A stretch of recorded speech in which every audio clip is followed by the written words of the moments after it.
व्याख्यामुद्रां करसरसिजैः पुस्तकं शङ्खचक्रे बिभ्रद्भिन्नस्फटिकरुचिरे पुण्डरीके निषण्णः अम्लानश्रीरमृतविशदैरंशभिप्लावयन् मामाविर्भूयादनकमहिमा मानसे वागधीशः नमस्ते प्राणेश प्रणतविभवाय मुनिमगाः नमस्वामिन् रामप्रियतमनमन् गुरुगुण नमस्तुभ्यं भीमप्रबलतमकृष्णेष्ट भगवन् नमः श्रीमन्मध्वप्रदिश सुदर्शन्नो जय जय श्रीगुरुभ्यो नमः नारायणं सुरगुरुं जगदेकनाथं भक्तप्रियं सकललोकनमस्कृतं च त्रैगुण्यवर्जितमजं विभुमाद्यमीशं वन्दे भवग्रम् अमरासुरसिद्धवन्द्यं नारायणं नमस्कृत्य नरं चैव नरोत्तमं देवीं सरस्वतीं व्यासं ततो जयमुदीरये ವೇದವ್ಯಾಸರ ಮಹಾಭಾರತದ ಚಿಂತಕರಿಗೆ ವಂದನೆಗಳು. ಶಾಂತಿ ಪರ್ವದ 194ನೆಯ ಪ್ರವಚನ. ಬಹಳ ಸೊಗಸಾದ ಚರಿತೆಯನ್ನು ಭೀಷ್ಮರು ಧರ್ಮರಾಜನಿಗೆ ಹೇಳಿದ್ದಾರೆ. ಬಹಳ ಕಾಲದ ಹಿಂದಿನ ಚರಿತೆ. ಊರೆಲ್ಲ ದುರ್ಭಿಕ್ಷ ಆದಾಗ ಚಂಡಾಲಕೇರಿಗೆ ಹೊಕ್ಕ ವಿಶ್ವಾಮಿತ್ರನ ಚಿಂತನೆ. ಬಹಳ ಸುಂದರವಾದ ಕಥೆ. ವಿಶ್ವಾಮಿತ್ರನೇನೋ ರಾತ್ರಿ ಕಾದು ಕಳ್ಳತನ ಮಾಡಿದ್ದಾನೆ. ಅದು ಚಂಡಾಲನ ಮನೆಯಲ್ಲಿ. ಆಗ ತಾನೇ ಕತ್ತರಿಸಿ ಜೋತು ಹಾಕಿದ ನಾಯಿಯ ಕಾಲು ಕೆಳಭಾಗ. ಆಗ ಅಲ್ಲಿನ ಎಚ್ಚರ ಇದ್ದ ಚಂಡಾಲ ವಿಶ್ವಾಮಿತ್ರ ಅಂತ ಕೇಳಿ ಅರೆಕತ್ತಲು ಗಮನಿಸಿ ಅವನಿಗೆ ಕೈ ಮುಗಿದುಕೊಂಡು ನಮಿಸಿ ಬಿಟ್ಟು ಇದು ಸರಿಯಿಲ್ಲ ಅಂತ ವಾದ ಶುರು ಮಾಡಿದ್ದಾನೆ. ವಿಶ್ವಾಮಿತ್ರನು ಹಸುವಿನ ಕತೆ ಇದು ಅಂತ ತನ್ನ ಚಿಂತನೆಯನ್ನು ಗಟ್ಟಿ ಮಾಡಿದ್ದಾನೆ. ಹಾಗಾಗಿ ಕಾಡಾಡಿಗಳಿಗೂ ಕೇರಿಯಲ್ಲಿ ನಿಂತವರಿಗೂ ಕೆಳವರ್ಗದವರಿಗೂ ಋಷಿಮುನಿಗಳ ಪರಿಚಯ ಇತ್ತು. ಹೆಸರು ಕೇಳಿ ಗೊತ್ತಿತ್ತು, ಗುರುತು ಇತ್ತು, ಜೊತೆಯಲ್ಲಿ ಮನ್ನಣೆ ಗೌರವ ಇತ್ತು. ಅಷ್ಟೇ ಅಲ್ಲದೆ ಇಲ್ಲಿ ವಿಶೇಷವನ್ನು ಕೇಳಿದರೆ ಆತನು ನಾಯಿ ಬೇಯಿಸಿ ತಿನ್ನುವವನು ಧರ್ಮಚಿಂತನೆಯನ್ನು ವಾದದಲ್ಲಿ ತರ್ತಾನೆ. ಅದು ಗಮನಿಸಬೇಕಾದ. ಪ್ರಾಚೀನ ಕಾಲದಲ್ಲಿ ಶಿಕ್ಷಣವೇ ಇರಲಿಲ್ಲ. ಏನೋ ಕೆಲವು ಮಂದಿಗಳು ಮಾತ್ರ ಅಧ್ಯಯನಕ್ಕೆ ನಿಂತಿದ್ದರು ಅಂತ ಹೇಳಿಕೊಳ್ಳುವ ಏನೊಂದು ವಾದಗಳಿವೆ. ತೀರಾ ಬಾಲಿಶವಾದ ವಾದಗಳು. ಜ್ಞಾನದ ಸಾಮ್ರಾಜ್ಯ ಎನ್ನುವುದು ಎಲ್ಲರಿಗೂ ತೆರೆದಿಟ್ಟ ಸೊತ್ತುಗಳು. ಆದರೆ ಹೋಗಿ ಕೇಳಲಿಕ್ಕಿದೆ, ಶುಶ್ರೂಷೆ ಮಾಡಲಿಕ್ಕಿದೆ, ಆ ಬಳಿಕ ಬಡಿಲಿಕ್ಕಿದೆ. ಸುಮ್ಮನೆ ಅದು ಮಾರ್ಕೆಟಿನಾಗಿ ಮಾರಾಟಕ್ಕೆ ಇರಲಿಲ್ಲ. ದುಡ್ಡಿಗಾಗಿ ವಿದ್ಯೆಯನ್ನು ಮಾರುವುದು ಅತ್ಯಂತ ಹೇಯವಾದ ಕೆಲಸ ಎನ್ನುವ ಎಚ್ಚರ ಎಲ್ಲರಿಗಿತ್ತು. ಆದರೆ ಅದನ್ನು ದಾನವನ್ನಾಗಿಸಬೇಕೆನ್ನತಕ್ಕ ಅಷ್ಟೇ ಕಾಳಜಿ, ಮುತುವರ್ಜಿ, ಪ್ರಿಯಾರಿಟಿ ಇತ್ತು. ಊಟಕ್ಕಿಂತ ಹೆಚ್ಚು ಜ್ಞಾನದ ಪ್ರಸಾರ ಆ ಕಾಲದಲ್ಲಿ ಏನಿಲ್ಲದಿದ್ರು,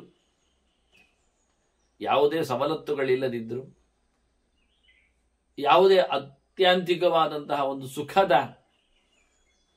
ಬಗೆಗಳು ಅನುಭವಗಳಿಲ್ಲದಿದ್ರು, ತುಂಬಾ ಕಷ್ಟದಲ್ಲಿ ಮರದಡಿಯಲ್ಲಿ ಕುಳಿತು ಮಣ್ಣಿನಲ್ಲಿ ಹೊರಳಾಡಿ ಅಕ್ಷರಗಳನ್ನಲ್ಲಿ ಮೂಡಿಸಿ ಹೊತ್ತಗೆಗಳನ್ನು ಬೆನ್ನು ಬಗ್ಗಿಸಿ ಬರೆದು ಓದಿ ಗೋಡು ಮುರಿದುಕೊಂಡು ತಲೆ ಎತ್ತಿ ತಿರುಗ್ತಿದ್ರು. ಅಧ್ಯಯನವನ್ನು ಅಷ್ಟು ಎತ್ತರದಲ್ಲಿ ಇಡ್ತಿದ್ರು ಚೋಪಾನವಾಗಿ ಅನ್ನುವ ಹಿನ್ನೆಲೆಯಲ್ಲಿ ನಾವು ಚಂಡಾಲನ ವಾದವನ್ನು ಕೇಳಬೇಕು. ಬಹಳ ಸುಂದರವಾಗಿ ಮಾತಾಡ್ತಾನೆ. ಅಯ್ಯ, ಒಂದೊಂದು ಸಂಬೋಧನೆಗಳು ಮಾತ್ರವೂ ಅದ್ಭುತವಾದಂತಹ ಒಂದು ಚಿಂತನೆಯ ದೃಷ್ಟಿಕೋನ. ವಾಸ್ತವವಾಗಿ ಅವ ಹೇಳ್ತಾನೆ, ಅದೇನು ಪ್ರಾಣಿ? ನಾಯಿ. ಮೃಗಾಣ ಮಧಮಂ ಶ್ವಾನಂ ಪ್ರವದಂತಿ ಮನೀಷಿನ. ನೀವೇ ತಿಳಿದವರೆಲ್ಲಲ್ವಾ, ಬುದ್ಧಿಮಂತರು. ಕೇಳಿಕೊಂಡಿದ್ದೇನೆ ನಾನು ಸಹ ಹೇಳಿದವರು. ಅತ್ಯಂತ ನೀಚವಾದಂತಹ ಪ್ರಾಣಿ ನಾಯಿ, ಪ್ರಾಣಿ ಪ್ರಪಂಚದಲ್ಲಿ ಅಂತ. ಮೃಗಾಣ ಮಧಿಪಂ ಅಂತ ಹೇಳಿಕೊಂಡು ಸಿಂಹವನ್ನು ಹೇಳಿದರೆ ಭಗವಂತ ಅದರಲ್ಲಿ ತಾನು ನೆಲೆಗೊಂಡಿದ್ದಾನೆ ಅಂತ ಹೇಳಿಕೊಂಡಿದ್ದಾನೆ. ಮೃಗೇಂದ್ರಾಣಂ ಮೃಗಾಣಾಂಚ ಮೃಗೇಂದ್ರೋಹಂ ಅಂತ, ಪ್ರಾಣಿಗಳಲ್ಲಿ ನಾನು ಸಿಂಹನಿದ್ದೇನೆ ಅಂತ ಭಗವಂತ ಹೇಳಿಕೊಂಡಿದ್ರೆ ಈತ ಹೇಳುತ್ತಾನೆ ನೋಡಿ. ಒಂದೊಂದು ವಿಭೂತಿಗಳ ಬಗ್ಗೆ ಚಿಂತನೆ ಮಾಡುವಾಗ ಅದರ ಶ್ರೈಷ್ಠ್ಯವನ್ನು ಅನುಸಂಧಾನ ಮಾಡಲಿಕ್ಕೆ ಹೋದರೆ ಅದರ ನೀಚವನ್ನು ಸಹ ಗುರುತಿಸಬೇಕೆನ್ನತಕ್ಕಂಥ ಒಂದು ಎಚ್ಚರ ಇದ್ದರೆ ಎಷ್ಟು ದೊಡ್ಡ ವಿಭೂತಿ ಅಧ್ಯಾಯ ಆಗುವುದಿಲ್ಲ. ಚಿಂತನೆ ಮಾಡಬೇಕಾದ ಸಂಗತಿ. ಮರಗಳಲ್ಲಿ ಅತ್ಯಂತ ಪ್ರಶಸ್ತ ಅಂತ ಹೇಳಿದ ತಕ್ಷಣ ಮರಗಳಲ್ಲಿ ಅತ್ಯಂತ ನಿಕೃಷ್ಟ, ಆಗ ನಮಗೊಂದು ತಾರತಮ್ಯ ಸಿಗ್ತದೆ ಎಲ್ಲಿಂದ ಎಲ್ಲಿ ಮರ ಇದೆ ಅಂತ. ಈಗ ನೋಡಿ, ಪ್ರಾಣಿಗಳಲ್ಲಿ ಅತ್ಯಂತ ನೀಚ ನಾಯಿ, ಪ್ರಾಣಿಗಳ ಅತ್ಯಂತ ಉಚ್ಚ ಸಿಂಹ. ಈಗ ನಾವು ಎಳೆದು ತಂದು ಚಿಂತನೆ ಮಾಡಲಿಕ್ಕೆ ನೋಡಿದರೆ ಇದನ್ನು ಗ್ರಾಮ ಸಿಂಹ ಅಂತ ಕರೀತಾರೆ, ಅದನ್ನು ಆರಣ್ಯಕವಾದದ್ದನ್ನು. ಇದು ಊರಿನ ಸಿಂಹ ಅಂತ ನಾಯಿಯನ್ನು ಕರೀತಾರೆ. ಈಗ ಏನಾಯಿತು, ಸಿಂಹದ ಏನೊಂದು ಸಿಮಿಲಾರಿಟಿ ಇದೆ, ಆದರೆ ಅದು ಉಪಯೋಗಕ್ಕಿಲ್ಲ ಅಂತ ಅರ್ಥ ಆಯ್ತು. ಸಿಮಿಲಾರಿಟಿಯು ಶ್ರೈಷ್ಠ್ಯಕ್ಕೆ ಕಾರಣ ಅಲ್ಲ, ಅದರ ಹಾಗೆ ಉಂಟು. ಹಾಗಾಗಿ ನೋಡಿ, ಗೋವು ಎಷ್ಟು ಎತ್ತರದ ಪ್ರಾಣಿ, ಗೋ ಸದೃಶವಾದದ್ದು ಗವಯ, ಅದಷ್ಟೇ ನಿಕೃಷ್ಟ ಏನು ಅರ್ಥ ಆಗಬೇಕು ನಮಗೆ. ಸಾದೃಶ್ಯ ಬಂದ ತಕ್ಷಣ ಹತ್ತಿರ ಹತ್ತಿರ ಅಂತಲ್ಲ. ಸಾದೃಶ್ಯ ಅದಕ್ಕೆ ಹೇಳಿದ್ದು ನಾನು, ಎಲ್ಲದಕ್ಕೂ ಸಾದೃಶ್ಯ ಇರ್ತದೆ. ಸಾದೃಶ್ಯದಿಂದಲೇ ಪ್ರತಿಯೊಂದು ಸೃಷ್ಟಿಯಲ್ಲಿಯೂ ಅತ್ಯಂತ ಉಚ್ಚವಾದದ್ದು ಅತ್ಯಂತ ನೀಚವಾದದ್ದು ಉಂಟು. ಸದೃಶವಾಗಿಯೇ ಇರ್ತದೆ. ನೋಡಲಿಕ್ಕೆ ಬಂದಾಗ ಒಂದೇ ನಮೂನಿ ಕಾಣುತ್ತದೆ. ಆದ್ರಿಂದ ದೇವತೆಗಳು ದೈತ್ಯರು ವ್ಯತ್ಯಾಸ ಏನು ಕಾಣುವುದಿಲ್ಲ. ಹುಟ್ಟಿದರಲ್ಲಿಯೂ ಅಕ್ಕ ತಂಗಿಯರಲ್ಲಿ, ದಿತಿಯಲ್ಲಿ ಅದಿತಿಯಲ್ಲಿ. ಹಾಗಿರುವಾಗ ಎಂಥ ಒಂದು ಅತ್ಯಂತ ವಿಲಕ್ಷಣ ಭೇದ ನೋಡಿ. ಹಾಗೆ ಇಲ್ಲಿ ಬಹಳ ಚಂದವಾಗಿ ಇವು ಹೇಳುತ್ತಾನೆ, ಅತ್ಯಂತ ನಿಕೃಷ್ಟವಾದದ್ದು ನಾಯಿ ಅಂತ ಹೇಳುತ್ತಾರೆ. ಅದರಲ್ಲಿ ನೀನು ತಿನ್ಲಿಕ್ಕೆ ಹೊರಟ ಕತೆ ಕೇಳಿದರೆ ತಸ್ಯಾಪಿ ಅಧಮ ಉದ್ದೇಶ ಶರೀರಸ್ಯತು ಜಾಘನಿ. ದೇಹದಲ್ಲಿ ಅತ್ಯಂತ ನಿಕೃಷ್ಟವಾದ ಪಾರ್ಟ್ ಕೇಳಿದರೆ ಸೊಂಟಗಿಂದ ಕೆಳಗಿತ್ತು. ಪ್ರತಿಯೊಬ್ಬರ ದೇಹದಲ್ಲಿಯೂ ಮೇಲೆ ಕೆಳಗೆ ಅಂತ ಎರಡಿದೆ, ಗಮನಿಸಬೇಕಾದ ಸಂಗತಿ.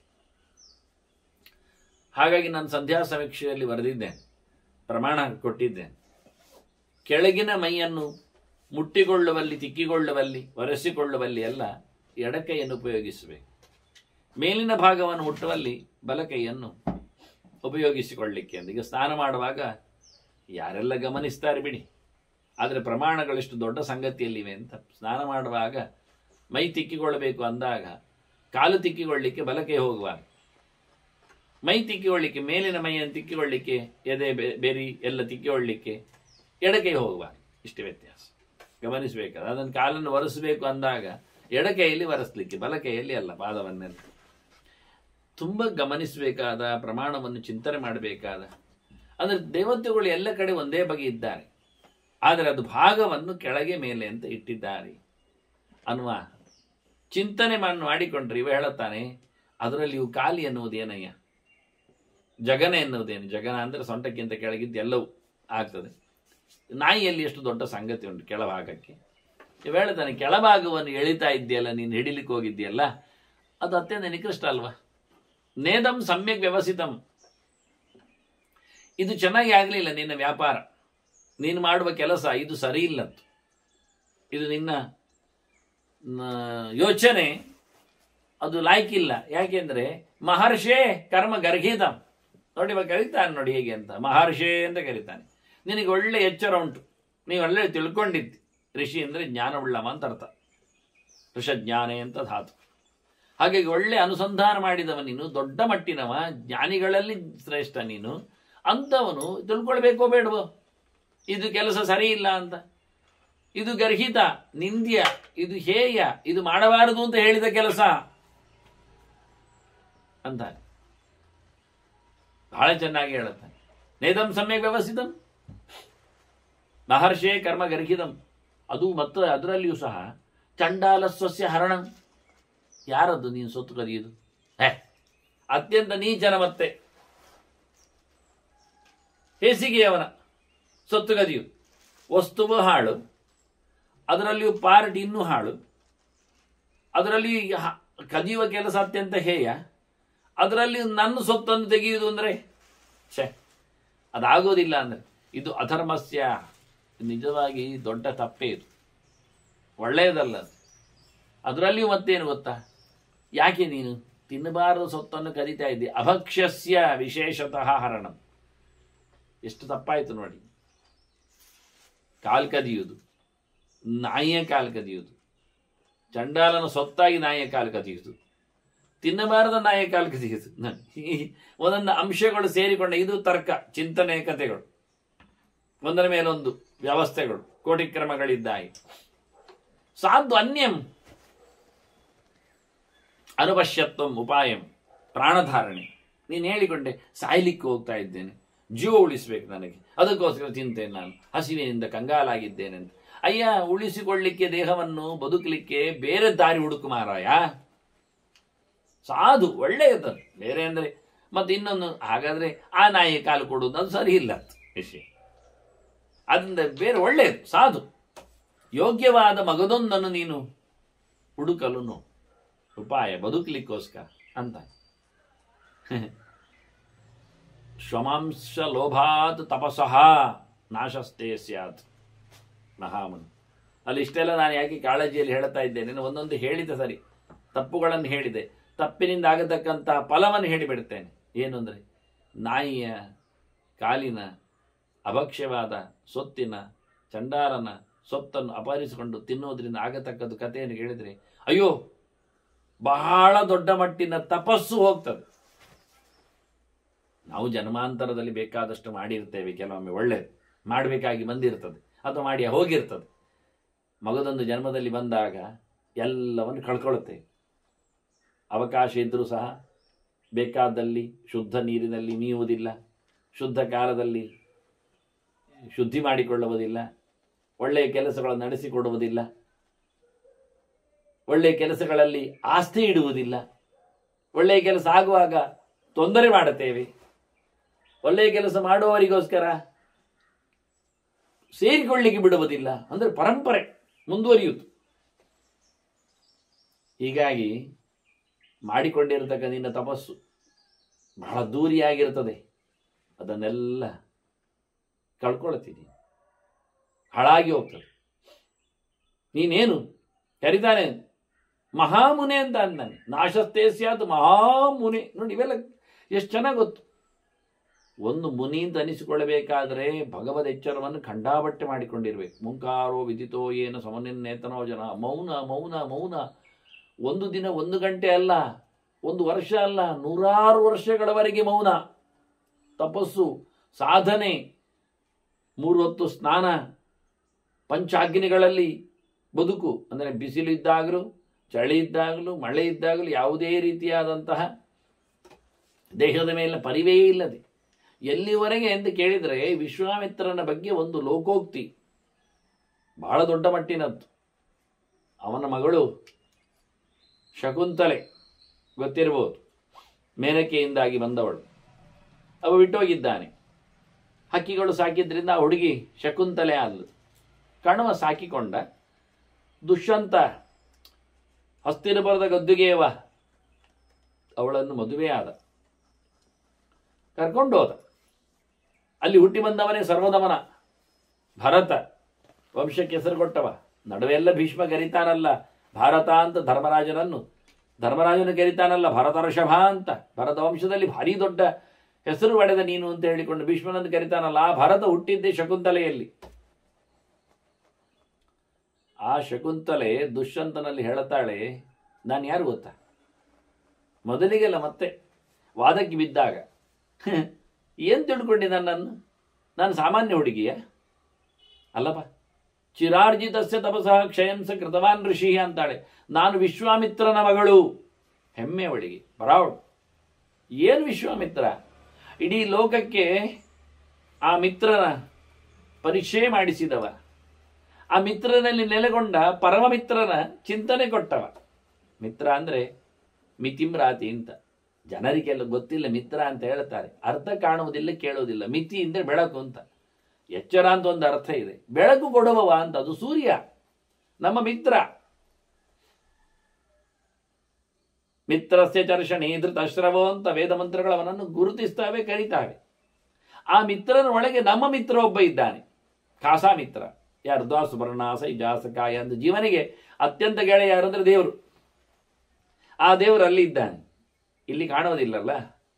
ಹೃದಯ ಮಂಟಪದೊಳಗಿರತಕ್ಕ ಭಗವಂತ ಕಾಣುವುದಿಲ್ಲ, ಕಣ್ಮುಚ್ಚಿದ್ರು, ಎಷ್ಟು ಕರೆದ್ರು. ಆದ್ರೆ ಕಣ್ಣು ತೆರೆದಾಗಲಿ ಕಾಣ್ತಾ ಇರ್ತಾನೆ.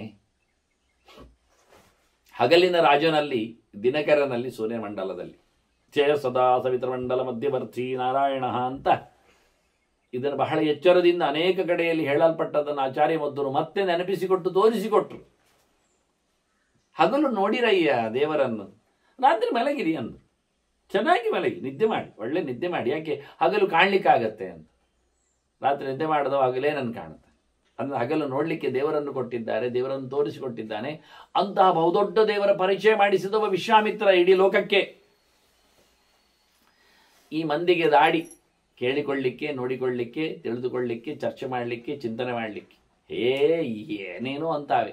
ಸಹಜವಾಗಿ ಆ ಮಂತ್ರದಲ್ಲಿ, ವೇದತ್ರಯದ ಸಂಪುಟದಲ್ಲಿ ಭಗವದೆಚ್ಚರವನ್ನು ತೋರಿಸಿಕೊಟ್ರೆ ಯಾವುದೋ ಒಂದು ಹೆಣ್ಣು ದೇವತೆ ಅಲಂಕಾರ ಮಾಡಿಕೊಂಡು ತಪ್ಪಾಗಿ, ಬೆಪ್ಪಾಗಿ, ಕುರುಡಾಗಿ ಅದನ್ನು ಗಮನಿಸಿ ಹರಡುತ್ತಾರೆ ಲೋಕಕ್ಕೆ ಅಂದ್ರೆ ನಾಚಿಕೆ ಪಡಬೇಕು. ಒಂದಕ್ಷರ ಹತ್ತಿರ ಓದಲಿಕ್ಕೆ ಬರುವುದಿಲ್ಲ. ಸಾವಿರಾರು ವೇದ ಮಂತ್ರಗಳ, ಸಾವಿರಾರು ಪ್ರಮಾಣಗಳ ಬಗ್ಗೆ ಅನುಸಂಧಾನ ಕೇಳುವುದಿಲ್ಲ. ತಾವು ಹಿಡಿದದ್ದೇ ಬಡಿಗೆ ಅನ್ನುವ ಮೂಲಕ ಬಹಳಷ್ಟು ಕೆಟ್ಟ ದಾರಿಯಲ್ಲಿ ತೆರಳುತ್ತಾರೆ. ಇರಲಿ, ಅದವರ ಒಡ್ಡೋಲಗದ ವೈಭವ ಅಂತ ತಿಳ್ಕೊಳ್ಳುವ. ಆದರೆ ಅದನ್ನು ಕಂಡು ದಾರಿ ತಪ್ಪುವ ಮಂದಿಗಾಗಿ ಇದರ ಎಚ್ಚರದ ಗೆರೆ. ಹಾಗಾಗಿ ಶಕುಂತಲೆ ಹೇಳುತ್ತಾಳೆ, ನಾನು ವಿಶ್ವಾಮಿತ್ರನ ತಪಸ್ಸಿನ ರಾಶಿ ಅಂತ. ಹತ್ತಾರು ಸಾವಿರಗಳ ಎಷ್ಟೋ ಮೊತ್ತಗಳ ಜೊತೆಯಲ್ಲಿ ತಪಸ್ಸು ಮಾಡಿದವ ವಿಶ್ವಾಮಿತ್ರ, ಬ್ರಹ್ಮರ್ಷಿಯಾದವ. ಅಂತಹ ತಪಸ್ಸು ಅವನಲ್ಲಿ ಬೇಕಾದಷ್ಟು ಬೆಟ್ಟದಷ್ಟು ಕೂತಿದೆ. ನೋಡಿ ಎಷ್ಟು ಗಮನಿಸಿದ್ದಾನೆ ಮಾತಂಗ. ಅವ ಹೇಳ್ತಾನೆ, ಅಲ್ಲ ನೀವು ಭಾರಿ ಭಾರಿ ಚಿಂತನೆ ಮಾಡಿದರು ಮಹಾಮುನಿಗಳು, ಸಾಮಾನ್ಯ ಅಲ್ಲ. ವೇದವ್ಯಾಸರ ಚಿಂತನೆಗೆ ಈ ಶಬ್ದಗಳು ಬರ್ತಾರೆ. ಮಹಾಮುನಿ ಕೃತೆ ಕಿಂವಾ ಪರೈಹಿ ಅಂತ ಶ್ರೀಮದ್ಭಾಗವತೆ ಹೇಳಿಕೊಂಡು ಮಹಾಮುನಿ ಶಬ್ದ ವ್ಯಾಸರಿಗೆ ಹೆಸರಿಸಿದ್ದು. ಮತ್ತೊಮ್ಮೆ ಕರೆದಾಗ ಭಗವಾನ್ ಅಂತ ಅಂದಿದ್ದ, ಹೇಳಿಕೊಂಡಿದ್ದ. ಈ ಎಲ್ಲ ಶಬ್ದಗಳು ಇಲ್ಲಿ ಬಹಳಷ್ಟು ವಿಚಿತ್ರವಾಗಿ ಮೂಡಿವೆ. ಬೇಡ, ತಪಸ್ಸಿನ ಕ್ಷಯ ಆಗ್ತದೆ. ನರಮನೆಯ ನಾಯಿ ಮಾಂಸದ ಕದ್ದು ತಿನ್ನುವ ಚಿಂತನೆ ಬೇಡ ಅಂತಾನೆ. ಜಾನತೋ ವಿಹಿತೋ ಮಾರ್ಗ ನ ಕಾರ್ಯಂ ಧರ್ಮಸಂಕರ. ಅಯ್ಯ, ಗೊತ್ತಿಲ್ಲದವನಿಗೆ ಒಂದು ಮಾಪಿ ಉಂಟು, ಕ್ಷಮೆ ಇರ್ತದೆ. ನೀನು ಗೊತ್ತಿದ್ದು ಮಾಡ್ತಾ ಇದೆಯಲ್ಲ ಅಂತಾನೆ. ಜಾನತಃ ಅವಿಹಿತ ಮಾರ್ಗ, ಮಾಡಬಾರದ ಕೆಲಸ ಏನು ಅಂತ ಚೆನ್ನಾಗಿ ತಿಳಿದವ ನೀನು, ಮಾಡಬೇಡ. ನಾವು ಕಾರ್ಯ ಧರ್ಮಸಂಕರ. ಇದು ನೀನು ಸಂಕಟ ಕಾಲದಲ್ಲಿ ಮಾಡತಕ್ಕಂತಹ ಎಳೆದು ಬಲಾತ್ಕಾರದಲ್ಲಿ ಧರ್ಮ ಅಂತ ಹೇಳಿಕೊಂಡು ಮಾಡತಕ್ಕಂಥ ಕೆಲಸ. ಇದು ಧರ್ಮ ಅಲ್ಲ, ಇದು ಧರ್ಮ ಸಾಂಕರ್ಯ. ಇದು ಮಿಶ್ರ ಧರ್ಮ ಆಗಿಬಿಡುತ್ತದೆ. ಅನ್ಯಾಯದ ಜೊತೆಯಲ್ಲಿ ಸೇರಿಕೊಂಡು ಧರ್ಮದ ಲೇಬಲ್ ಅಂಟಿಸಿಬಿಟ್ಟಿದೆ. ಇದು ಸರಿ ಇಲ್ಲ ಅಂತ, ಇದು ಚೆನ್ನಾಗಿಲ್ಲ ಅಂತ. ಮದ್ಯದ ಕುಪ್ಪಿಗೆ ನಾವಿದನ್ನು ತೀರ್ಥ ಅಂತ ಬರೆದಾಗೆ, ಸಹಜವಾಗಿ ಕೆಲವೊಮ್ಮೆ ತೀರ್ಥ ಅಂತಲೇ ಅದನ್ನು ಕರ್ಕೊಳ್ಳುತ್ತಾರೆ. ಆದರೆ ಒಂದು ದೃಷ್ಟಿಯಿಂದ ಪವಿತ್ರವಾದ ಜಲ ಎನ್ನುವ ನೆಲೆಯಲ್ಲಿ ಅದನ್ನು ಹೋಲಿ ವಾಟರ್ ಎನ್ನುವ ನೆಲೆಯಲ್ಲಿ ಬರೆದಾಕಿದರೆ ಹೇಗಾಗುತ್ತೋ, ಅದು ಹೆಲ್ ವಾಟರ್. ವಾಸ್ತವವಾಗಿ ಹೋಲಿ ವಾಟರ್ ಬರೆದಾಗೆ ನಿನ್ನ ಕತೆ ಇದು ಸರಿ ಇಲ್ಲ ಅಂತ. ಮಾಸ್ಮ ಧರ್ಮಂ ಪರಿತ್ಯಾಕ್ಷಿ ತ್ವಂ ಹಿ ಧರ್ಮ ವಿದುತ್ತಮ. ನೋಡು, ಧರ್ಮ ಬಿಡಬೇಡ ಅವನು ಹೇಳುದು. ಮತ್ತೆ ಇಲ್ಲಿ ಮತ್ತೊಂದು ಮಾತು ಹೇಳ್ತೇನೆ, ನೀನು ಭಾರಿ ಎತ್ತರದ ಧರ್ಮಿಷ್ಠ, ಧರ್ಮವಿದಾಂ ಉತ್ತಮ. ತಿಳಿದವರಲ್ಲಿ, ಧರ್ಮವನ್ನು ತಿಳಿದವರು ಏನು ಮಾಡಬೇಕು ಅಂತ ಆಚರಣೆಯ ವಿಚಾರದಲ್ಲಿ ನೀನು ಅತ್ಯಂತ ಶ್ರೇಷ್ಠ, ದೊಡ್ಡ ಮಟ್ಟಿನವ. ಲೀಡರ್, ಧರ್ಮದ ಲೀಡರ್ ನೀನಿದ್ದಿ, ಎಲ್ಲರಿಗೂ ತಿಳಿಸಿಕೊಡುವವ, ನೀನು ಧರ್ಮ ಬಿಡಬಾರ್ದು ಹೇಳಿಕೊಂಡಿವ. ಅವನಿಗೆ ಬೋಧೆ ಹೇಳಿ ಧರ್ಮ ಸಂಕಟಕ್ಕೆ ಹಾಕಿ ಬಿಡ್ತಾನೆ ಅವನನ್ನು. ವಿಶ್ವಾಮಿತ್ರ ಏನು ಹೇಳ್ತಾನೆ? ಹಸಿವೆಯಾಗಿದೆ, ಹೇಗಿರ್ತದೆ ತರ್ಕ ಚಿಂತನೆ, ಹೇಗಿರ್ತದೆ ವೇದಾಂತ, ಹೇಗೆ ತತ್ವಗಳು ಹೇಗೆ ಆದರ್ಶವನ್ನು ಪಡಿತವೆ, ಹೊರಗೆ ಹಾರ್ತವೆ, ಎಷ್ಟು ಕಾರಣಗಳನ್ನು ಕೊಟ್ಟಿದ್ದಾನೆ ನೋಡಿ. ತಿನ್ನಬಾರದಂತೆ ಬಾಯಿ ಕಟ್ಟಲಿಕ್ಕೆ ಅವನು ಹೇಳಬೇಕಾಗಿರತಕ್ಕಂಥ ತರ್ಕಗಳನ್ನು ಎಷ್ಟು ಚೆನ್ನಾಗಿ ಪ್ರತಿಪಾದನೆ ಮಾಡಿದ್ದಾನೆ ಶಾಸ್ತ್ರೀಯವಾಗಿ. ವಿಶ್ವಾಮಿತ್ರ ಹೇಳಿಕೊಂಡ, ನಿರಾಹಾರಸ್ಯ ಸಂಹಾರ ಮಮ ಕಾಲಃ ಅಭಿಧಾವತ. ನಂದು ಸಮಯ ತುಂಬ ಹಾಳಾಗಿದೆ. ಅವ ಹೇಳುದು ಯಾಕೆ? ತಿನ್ಲಿಕ್ಕೆ ಹುಡುಕಿ. ಮತ್ತೆ ಹೇಳು, ಒಂದು ತಿನ್ಲಿಕ್ಕೆ ಹುಡುಕುವುದೇ ಇಷ್ಟು ಕಾಲ ಸಮಯ ಸಾಯುವುದಾದರೆ ಇದು ಎಂಥ ಕರ್ಮ ಅಂತ ಕಿರಿಕಿರಿ ಆಗುದಿಲ್ವ ಯಾರಿಗೂ? ಹೌದಲ್ಲ? ನೋಡಿ, ಅಡುಗೆ ತಯಾರು ಮಾಡುವುದಕ್ಕೆ ಗಂಟೆ ಸಾಯ್ತದೆ. ಇಲ್ಲಪ್ಪ ಬೇಗ ಮಾಡಲಿಕ್ಕೆ ಬರ್ತದೆ, ಆಯ್ತು ಬೇಗ ಮಾಡಿ. ಅವ್ರು ಕೆಲವೊಮ್ಮೆ ಹೇಳ್ತಾರೆ 2 ನಿಮಿಷದಲ್ಲಿ ದಿಢೀರ ತಯಾರಿಕೆ ಅಂತ. ಎಂಥ ಕರ್ಮ? ಎಲ್ಲ ಮಾಡಿ ಇಟ್ಕೊಂಡಿರ್ಬೇಕು. ತೆಂಗಿನಕಾಯಿ ತುರಿದಿರ್ಬೇಕು, ಆನಂತರ ಹಿಟ್ಟು ಹುರಿದಿರಬೇಕು, ಬೆಲ್ಲ ಗುದ್ದಿರಬೇಕು, ತುಪ್ಪ ಬಿಸಿ ಮಾಡಿರಬೇಕು. ಇದೆಲ್ಲ ಆದ ನಂತರ ಅವರು 2 ನಿಮಿಷದಲ್ಲಿ ಏನು ಇದನ್ನೆಲ್ಲ ಒಟ್ಟು ಮಾಡಿ ಕಲಸಿ ಉಂಡೆ ಮಾಡಿ ತಿನ್ನಿ. ಅದನ್ನು ಹೇಳಲಿಕ್ಕೆ ಇವನು ದೊಡ್ಡ ಬೇಕಾ ನಮಗೆ? ಅದು ನಾವೇ ಮಾಡಿಕೊಡ್ತೇವೆ. ಇದಕ್ಕೆಲ್ಲ ಸಮಯ ಕೊಡಿ, ಯಾವಾಗ ಕೊಡ್ತೀನಿ ಹೇಳುವಾಗ ಭಾರಿ ಖುಷಿ ಇರ್ತದೆ. ಮೊದಲೇ ಮಾಡಿಕೊಂಡು ರೆಡಿ ಇರಿ, ಅದ ಲೆಕ್ಕಾಚಾರ ಯಾರಿಗಿಲ್ಲ. ಆಯ್ತಪ್ಪ, ತೆಂಗಿನ ತರುವುದೆಲ್ಲಿಂದ? ಅಂಗಡಿಯಿಂದ ತರಬೇಕು ಹೇಳ್ತೀರಿ, ಹೋಗಿ ತರಬೇಕಲ್ಲ, ಸಮಯ ಸಾಯ್ತದಲ್ಲ, ಮತ್ತೆ ಹೊಡಿಬೇಕಲ್ಲ, ಅದನ್ನು ಕೆರಿಬೇಕಲ್ಲ. ಅದೇ ಮರದಿಂದ ಕೊಯ್ಬೇಕು ಅಂತಾದರೆ ಇನ್ನೂ ತಡ ಆಗೋದಿಲ್ವಾ? ನೋಡಿ, ತಯಾರಿ ಯಾರಾದ್ರೂ ಒಬ್ರು ಮಾಡಿದ್ರೆ ನಮ್ಮ ಗಂಟೆಯಲ್ಲಿ ಅಲ್ಲ, ನಮ್ಮ ಗಂಟೆ ದುಡ್ಡಲ್ಲಿ ಹೋಯ್ತು ಇಟ್ಕೊಳ್ಳೋ. ಆದರೆ ಒಬ್ಬ ತೋಟದಲ್ಲಿದ್ದವ ಅದರ ಹತ್ತಿ ತೆಗಿಬೇಕಾ? ಅದನ್ನು ಗಾಡಿಯಲ್ಲಿ ಹೇರಿಕೊಂಡು ಮಾರ್ಕೆಟಲ್ಲಿ ತಂದು ಹಾಕಿರ್ಬೇಕಾ? ಅದನ್ನೊಬ್ಬ ಸಿಪ್ಪಿ ಸುಲಿದಿರ್ಬೇಕಾ ಕಾರ್ಖಾನೆಯಲ್ಲಿ? ಎಲ್ಲರದ್ದು ನಿಮಿಷ ಲೆಕ್ಕ ಹಾಕ್ಬೇಕಲ್ಲ. ನಾವು ಒಂದು ಊಟ ಮಾಡುವಾಗ ಅದರ ಬೆನ್ನೆ ಹಿಂದೆ ಒಬ್ಬ ರೈತ ಅವನು ಹೊಲದಲ್ಲಿ ತನ್ನ ಯಾವುದೋ ಹೋರಿಗಳು ಮತ್ತೊಂದು ಇನ್ನೊಂದು ಏನಲ್ಲಾದ್ರೂ ಯಂತ್ರವನ್ನು ಆಯಿಸಿಕೊಂಡೇನೋ ಕೃಷಿ ಮಾಡ್ತಾನಲ್ಲ, ಅದರ ಅದರ ಲೆಕ್ಕಾಚಾರಗಳು ಎಷ್ಟು ತಿಂಗಳಿನದ್ದು. ಅದನ್ನೊಂದು ಊಟ ಅಂದರೆ, ಒಂದು ದಿನದ ಊಟ ಅಂದರೆ ವರ್ಷಗಟ್ಟಲೆ ಪ್ರಯತ್ನ ಉಂಟು ಅದರಲ್ಲಿ. ವರ್ಷಗಟ್ಟಲೆ, ದಿನಗಟ್ಟಲೆ, ಗಂಟೆಗಟ್ಟಲೆ ಅಲ್ಲ, ವರ್ಷಗಟ್ಟಲೆ. ಯೋಚನೆ ಮಾಡಿ. ಹೊಲದ ಕೆಲಸ, ಬಿತ್ತನೆಯಿಂದ ಬಿತ್ತಲೇಬೇಕಾದ ಬೀಜವನ್ನು ಒಟ್ಟು ಮಾಡುವುದರಿಂದ, ತೆಗೆದಿಡುವುದರಿಂದ. ನೀವೆಲ್ಲಿ ನೋಡಿದ್ದೀರಿ ಬೀಜ ಬಿತ್ತುವ ಅಥವಾ ಬೀಜವನ್ನು ಒಟ್ಟು ಮಾಡುವ ಕತೆ? ಆಹಾ, ಅದ್ಭುತ. ಅದಕ್ಕೆ ಸೆಗಣಿಯೆಲ್ಲ ಬೂಸಿರಬೇಕು. ಬರೋ ವರ್ಷ ಹಾಕುವ ಬೀಜ ಈ ಸರ್ತಿ ತೆಗೆದಿಡಲಿಕ್ಕೆ ಭತ್ತ ಸುಮ್ಮನೆ ಆಗುವುದಿಲ್ಲ. ಗೋಣಿಯಲ್ಲಿ ಹಾಕಿಟ್ರೆ ಹಾಳಾಗತ್ತೆ. ಅದರ ಕ್ರಮ ಎಲ್ಲ ಉಂಟು ತೆಗೆದಿಡಲಿಕ್ಕೆ. ಆನಂತರ ಆ ಭತ್ತವನ್ನು ಉಪಯೋಗಿಸಿಕೊಳ್ಳಲಿಕ್ಕೆ ಒಂದು ಭತ್ತದ ರಾಶಿ ಮುದ್ದೆ ಅದನ್ನು ಮುಡಿಯಲ್ಲಿ ಇಡ್ತಾರೆ ಕೆಲವೊಮ್ಮೆ. 100 ಗಟ್ಟಲೆ ವರ್ಷದಲ್ಲಿ ಹಾಳಾಗುವುದಿಲ್ಲ. ನಾನೊಂದು ಸಣ್ಣ ಮುಡಿ ಕಟ್ಟಿಟ್ಟಿದ್ದೇನೆ ಪಕ್ಕದಲ್ಲಿ, ಅದು 100 ವರ್ಷದಲ್ಲಿ ಹಾಳಾಗುವುದಿಲ್ಲ. ಅದರೊಳಗಿದ್ದ ಬೀಜ ರಾಶಿಗಳ ಕತೆ. ಹಾಗಾದ್ರೆ ಎಷ್ಟು ವರ್ಷದ ಪ್ರಯತ್ನ ಬೇಕು ನೋಡಿ, ಒಂದು ತಿನ್ನಬೇಕು. ಕಟ್ಟಿದವನಿಗೆ ಯೋಚನೆ ಏನು ಕೇಳಿದರೆ, ಮುಂದಿನ ಜನಾಂಗ ಅದನ್ನು ಬೀಜ ಬಿತ್ತಿ 100 ಮಾಡಿಕೊಂಡು 1000 ಮಾಡಿಕೊಂಡು ತಿನ್ನಲಿ ಅಂತ. ಒಂದು ಇಡೀ ಬಿತ್ತಿನಲ್ಲಿ ಬೀಜದ ರಾಶಿಯಲ್ಲಿ ಒಂದು ಚೀಲ ಭತ್ತ ಆಗ್ತದೆ. ದೇವರು ಇಷ್ಟು ಕಮ್ಮಿ ಕೊಡ್ತಾನೆ, ಒಂದಕ್ಕೊಂದು ಅಲ್ಲ ದೇವರು ಕೊಡುವಂಥದ್ದು, ಇಷ್ಟು ಕೊಡ್ತಾ ಇದ್ದಾನೆ. ಹಾಗೆ ಇದನ್ನೆಲ್ಲ ಲೆಕ್ಕ ಹಾಕಬೇಕು. ಅದನ್ನು ಮಿಲ್ಲಿನಲ್ಲಿ ಸಿಪ್ಪೆ ತೆಗೆಯುವ ಕೆಲಸ, ಅದಕ್ಕೆ ಅಡುಗೆಗೋಸ್ಕರ ತರಕಾರಿ ಬೆಳೆಸುವ ಕೆಲಸ, ಒಂದು ಬಾಳೆ, ಏನೆಲ್ಲ ಆಗಬೇಕು ಅಂತಾದರೆ ಎಷ್ಟು ಸಮಯ ಬೇಕು. ಅದಕ್ಕೊಂದು ಮುಹೂರ್ತ, ಮತ್ತೆ ಅದರ ನಂತರದಲ್ಲಿ ಕೊಯ್ಲಿಕ್ಕೆ ತೆಗಿಲಿಕ್ಕೆ ಏನು ಗಮ್ಮತ್ತು, ಏನು ವಿಷಯ. ಹಾಗೆ ವರ್ಷ ಪೂರ್ತಿ ದುಡಿದಾಗ 100 ಜನರ ಪ್ರಯತ್ನದಲ್ಲಿ ಒಬ್ಬನ ಒಂದು ಹೊತ್ತಿನ ಊಟಕ್ಕೆ, ಒಂದು ಬಟ್ಟಲಿನ ಒಂದು ತಟ್ಟೆಯ ಏನೊಂದು ಅಶನಕ್ಕೆ ಅನುಕೂಲ ಆಯಿತೇನು ನೋಡಿ. ವಿಶ್ವಾಮಿತ್ರನ ವಾದ ನೋಡಿ. ಏನಯ್ಯ, ನಾನು ಊಟಕ್ಕೋಸ್ಕರ ಬೇರೆ ಏನಾದರೂ ಪಡೆ ಅಂತ ಹೇಳ್ತೇನೆ. ಬೇರೆ ಏನು ಪಡೆಯುವುದು ಎಂಥದ್ದು? ಯಾವಾಗ? ಊಟಕ್ಕಿಲ್ಲದೆ ಎಷ್ಟು ಕಾಲ ಹೋಯ್ತು ನಂದು ತಿರುಗಾಡಿ. ಅದಕ್ಕೊಂದು ತಿರುಗಾಡೋದು, ತಿನ್ಲಿಕ್ಕೋಸ್ಕರ ಓಡುದ? ತಿನ್ಲಿಕ್ಕೆ ಓಡಬಾರ್ದು, ಸಿಕ್ಕಿದ್ದಂತ ತಿನ್ನಬೇಕು. ಅವನು ವಾದ ನೋಡಿ. ಕಲೀಲಿಕ್ಕೆ ಓಡಾಡಬೇಕು, ತಿನ್ಲಿಕ್ಕಲ್ಲ. ಇವತ್ತು ತಿನ್ಲಿಕ್ಕೆ ಓಡಾಡ್ತಾರೆ, ಕಲೀಲಿಕ್ಕೆ ಬಿದ್ದುಕೊಳ್ತಾವೆ, ಪ್ರಯೋಜನ ಇಲ್ಲ. ಸತ್ತ ಹೆಣ ಅಂತ ಹೇಳಬಾರ್ದು, ನಾನು ಹೆಣ ಸತ್ತಂತೆ ಅಂತ ಹೇಳಬೇಕು. ಶಾಲೆಯಲ್ಲಿ ಬಚಕ್ಕ ಬಿದ್ದುಕೊಳ್ತಾವೆ. ಎಲ್ಲಿಯೋ ಪಾಠ, ಎಲ್ಲಿಯೋ ಓದು, ಎಲ್ಲಿಯೋ ಕಲಿಕೆ, ಏನೋ ಓದು, ಅದು ಪ್ರಯೋಜನ ಇಲ್ಲದ್ದು. ಹೇಳಿದ್ರೆ ಹೊಟ್ಟೆಬಾಡಿಗೆ, ಅದೇ ಹೇಳಿದ್ ನಾನು, ಹೊಟ್ಟೆಬಾಡಿಗೋಸ್ಕರ ಇದು ಕಲಿಬೇಕಾ? ಕಲಿತದ್ದು ಹೊಟ್ಟೆಬಾಡಿಗೆಯಲ್ಲಿ ಸಾಕಾಗ್ತದ? ಜನ್ಮಾಂತರಕ್ಕೆ ಹೊತ್ಕೊಂಡು ಹೋಗತಕ್ಕಂಥ ಸಂಸ್ಕಾರ ನಮ್ಮಲ್ಲಿ ಏನುಂಟು? ಯಾ ವಿದ್ಯಾ ಸಾ ವಿಮುಕ್ತ ಅಂತ ಹೇಳಿಲ್ವ ಶಾಸ್ತ್ರ? ವಿದ್ಯೆ ಯಾವುದು? ನಿನಗೆ ನಿಜವಾಗಿಯೂ ಆನಂದದ ಸೆಲೆಯನ್ನು ಯಾವುದು ತಲುಪಿಸಿಕೊಡ್ತದೆ ಅದು ವಿದ್ಯೆ, ಮತ್ತೇನಿಲ್ಲ. ಅದನ್ನು ಪಡಿಬೇಕಾದ್ರೆ ಇದು ತಿನ್ಲಿಕ್ಕೆ ಬೇಕಲ್ಲ. ತಿನ್ಲಿಕ್ಕೆ ಎಂಥದ್ದು ಆಗದೆ ಹೇಳಿದ ಅದಕ್ಕೆ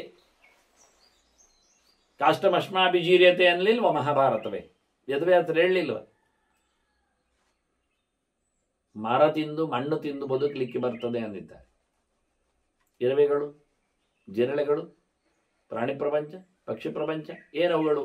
ಕರೆದದ್ದು, ಹುರಿದದ್ದು, ಕಾಯಿಸಿದ್ದು, ಕುಟ್ಟಿದ್ದು, ಬಡಿದದ್ದು, ಎಬ್ಬಿಸಿದ್ದು ಎಲ್ಲ ತಿಂತಾವೇನು? ಸೀದಾ ಇದ್ದ ಹಾಗೆ ಇದ್ದದ್ದಂತೆ ಕೊಕ್ಕಿ ಕೊಕ್ಕಿ ಎಳೆದು ಹರಿದರದು ತಿಂತಾವೆ. ಮುಗಿದೋಯ್ತು ಅವುಗಳ ಬದುಕು.